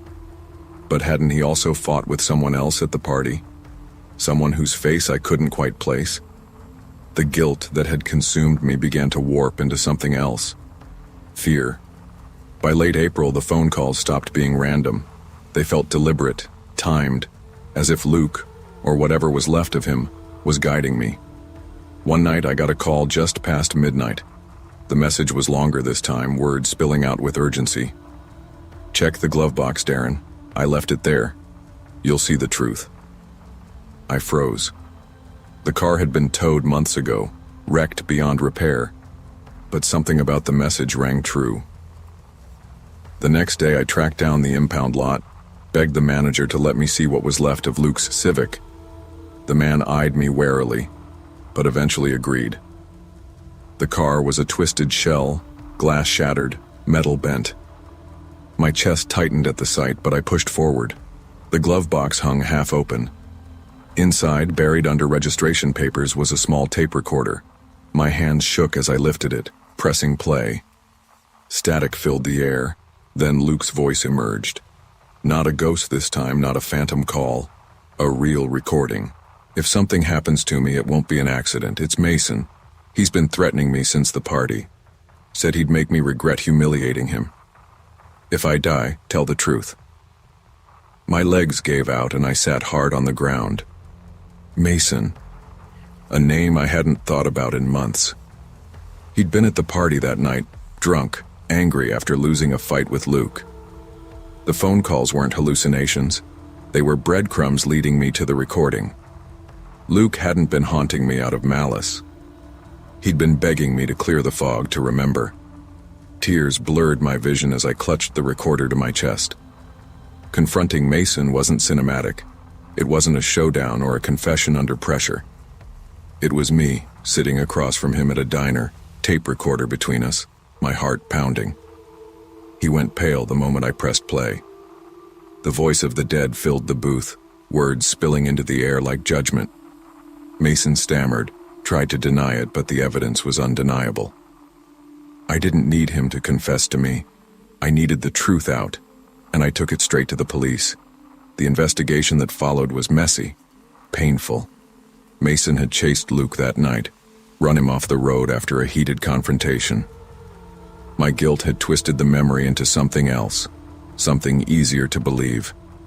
That I was the villain, that my carelessness had cost my best friend his life. It had been easier to punish myself than face the darkness in someone else. When the case closed and Mason was taken away, I stood again at Luke's crash site. The tree loomed tall, scarred from the impact, a silent witness to the truth I'd almost buried forever. The phone never rang again. Grief can distort memory, bending it until lies feel like truth. Guilt can blind us, convincing us to carry burdens that aren't ours to bear. But the truth, no matter how painful, is lighter than the weight of false responsibility. Love and loss demand honesty, with others and with ourselves. When we listen closely, even through the noise of grief, the truth finds a way to speak. When my parents told me we were leaving the city for Willow Creek, I thought they were joking. The name alone sounded like something from an old ghost story, but it was real. A small, forested town in Washington with a single main street, 2 diners, and a library that smelled of cedar. We moved there in June of 2021, and I hated almost everything about it. The air felt too still, the nights too dark, the woods too close. At 17, I wasn't great at starting over. Friends came slowly to me, and after years in crowded classrooms and buzzing neighborhoods, Willow Creek felt like stepping into silence.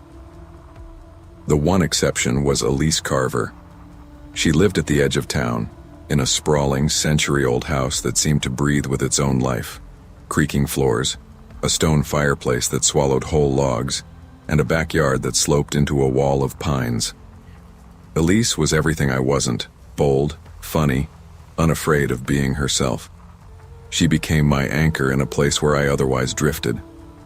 That summer, our friendship became a constant rhythm. She teased me for being cautious, and I grounded her when she pushed limits. She was the kind of girl who suggested jumping into lakes at midnight or hiking trails with only a phone flashlight. I was the one who asked if we should maybe bring bug spray or at least tell someone where we were going.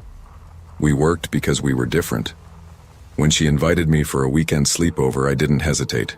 My parents, buried in their work schedules, were just relieved I had a friend. We had plans for the weekend: movies, games, and documenting nature around her property for a small photography project. Elise was convinced we could capture the kind of shots her art teacher would rave about. I was more skeptical, but I didn't say no. The first night started the way most of our nights did, with snacks, jokes, and games. We settled in the attic, surrounded by boxes of old board games, forgotten photo albums, and trunks that smelled faintly of mothballs. The windows overlooked the forest, black silhouettes of trees pressing against the horizon. Elise made it feel like an adventure rather than something ominous. Around 10:30 p.m., she suggested we go for a short walk along a narrow trail at the edge of her yard. My stomach sank, but her enthusiasm was contagious. She pulled me out the door with 2 flashlights and a grin. The air was heavy with the scent of pine and damp earth. Fireflies blinked lazily among the ferns, and the crunch of our shoes against the trail felt too loud. My instincts told me it was too dark, too late, but Elise was glowing with excitement. She pointed out trees like landmarks, describing where the trail eventually opened into a meadow. That was when I heard it, the rustling in the underbrush. At first I thought it was a deer, but the low growl that followed wasn't like any animal I recognized. I froze, clutching my flashlight tighter. "Relax," Elise whispered, grinning. "It's probably a raccoon." I tried to laugh, but the sound stuck in my throat. My flashlight beam jittered over the trees, catching only shadows. Then came the snapping of a branch, loud, deliberate. Elise flinched this time. We both swung our beams toward the sound, but the woods stared back in silence. Just as I exhaled, I saw it, a faint glint in the distance, like light bouncing off glass or metal. It moved slowly, too high for an animal's eyes, too steady to be chance. My pulse hammered in my ears. "Did you see that?" I whispered. Elise shook her head quickly, though I could tell she had. We turned back, quickening our pace, but the sound behind us, footsteps, subtle but distinct, mirrored every move. We reached Elise's house in record time, slamming the back door shut and locking it. My hands were shaking so badly I nearly dropped the flashlight. Elise, trying to brush it off, laughed nervously and said, "Okay, that was creepy, but it's fine, it's nothing." But I knew from the look in her eyes that she didn't believe her own words. We retreated to the attic, throwing ourselves into movies to drown the unease. The glow of the screen, the hum of the old DVD player, the crackle of popcorn, it should have been comforting. But I couldn't shake the feeling of being watched. Every creak of the house made me flinch. Around 1:30 a.m., I heard it, a soft tapping at the window. At first I thought it was branches shifting in the wind, but the rhythm was too precise, too intentional. Tap. Pause. Tap, tap. "Elise," I whispered, nudging her. She frowned, hitting pause on the movie. The room fell into silence, and the tapping came again. We both turned toward the window. Nothing but blackness pressed against the glass. Then, without warning, my camera, left on the floor, flashed. The burst of light startled us both, freezing the room in stark white for a second. The camera had been off, its battery nearly dead. Yet the flash repeated, again and again, as if triggered from outside. My skin prickled. "I think someone's out there," I whispered. Elise's bravado faltered. She chewed her lip, her gaze flicking to the attic door. "It's probably, I don't know, a reflection?" But neither of us believed that. The tapping grew louder, more deliberate. And with each burst of the camera, shadows seemed to stretch unnaturally across the attic walls. My chest tightened as though the air itself had grown heavy. We huddled together on the floor, listening to the sounds of the house, the ticking of pipes, the groan of wood, and beneath it all, the faint impression of movement outside. I wanted to call my parents, the police, anyone, but the thought of explaining what was happening froze me. We had no proof, just shadows and sounds, and a fear I couldn't name. "Maybe it's a prank," Elise whispered, though her voice wavered. But deep down I knew this wasn't a prank. Someone, or something, was playing a game with us. By 3 a.m, we were no longer pretending to be calm. The tapping had spread, echoing along different windows of the house, moving like footsteps circling the property. Then came the sound I'll never forget. The creak of stairs. Not outside. Inside. "Elise," I hissed, gripping her arm. We stared at the attic door as the sound drew closer. Step by step, slow, deliberate, weighted. I grabbed my flashlight, hand slick with sweat. When the sound reached the top, I flicked it on and aimed at the doorway. For a split second I caught a glimpse. A tall figure, pale, draped in a ragged jacket. It moved past the corner of the stairwell and vanished into shadow. Elise gasped, her hand flying to her mouth. "Did you see that?" I nodded, heart slamming against my ribs. We didn't wait. We bolted down the stairs, tripping over each other in panic. Our screams shattered the silence as we rushed into her parents' bedroom. They woke in confusion, but the terror on our faces must have said enough. Her dad grabbed a bat and checked the house, every room, every closet. He searched the yard with a flashlight, the beam cutting through the mist that hung low in the grass. Nothing. No footprints. No intruder. No explanation. Her parents tried to soothe us, insisting it must have been our imaginations, the house settling, the woods playing tricks. But I knew what I'd seen. Elise knew too. That night, I didn't sleep at all. The next morning, sunlight seemed to wash away some of the fear, but unease clung to me. Over breakfast, Elise's mom joked about horror movies and teenage imaginations, but Elise and I shared a look that said neither of us believed it. When we reviewed the photos on my camera, the truth hit harder than any words. The pictures weren't of us. They weren't random shots of the attic. They were of the figure. Frame by frame, it appeared closer. At first in the corner, a blurred shape. Then clearer, pale features, a shadowed face. And finally, too close, the figure inside the attic standing over us as we huddled on the floor. I dropped the camera, bile rising in my throat. Elise whispered, "How is that possible?" We didn't see anyone come in. Her hands shook as she scrolled through the sequence again. There was no mistaking it. Someone had been in the attic with us. We begged her parents to call the police. They humored us but didn't push hard. Without evidence beyond eerie photos, there wasn't much to investigate. Still, an officer came by, took a report, and promised to patrol the area. That afternoon, Elise's dad checked the locks, the windows, even the attic crawl spaces. Everything was secure. Too secure. And yet, the memory of that figure lingered. That night, I begged Elise not to stay in the attic again. We slept on the living room couch, lights blazing, but neither of us found rest. Every sound made us flinch. Every shadow seemed alive. I counted down the hours until daylight, wishing desperately to be anywhere but that house. Weeks later, life in Willow Creek returned to its sleepy rhythm, at least on the surface. Elise and I never went back into the woods at night. We stopped bringing up the figure, the photos, the sounds. But silence doesn't erase memory. One afternoon, while helping Elise's mom sort through boxes in the attic, I found a stack of old newspapers. Buried among them was an article that froze me in place. It was about the house, about the previous owner, a man who had vanished without a trace years ago. Last seen walking into the forest. His body was never recovered. The photo in the article was faded but familiar. A tall man in a worn jacket, pale eyes staring at the camera. I shoved the paper back into the box, my skin crawling. We never talked about it. Not directly, but from then on, Elise kept her windows locked, and I stopped walking home after dark.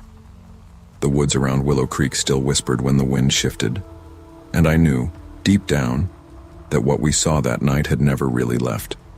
Curiosity can push us into places where fear becomes more than imagination. That night in Willow Creek taught me that safety is fragile, and trust in instincts matters more than bravado. Shadows and sounds may be easy to dismiss, but sometimes the danger we sense is real. Listen to the unease, respect the warnings, and never ignore the voice inside that whispers when something isn't right.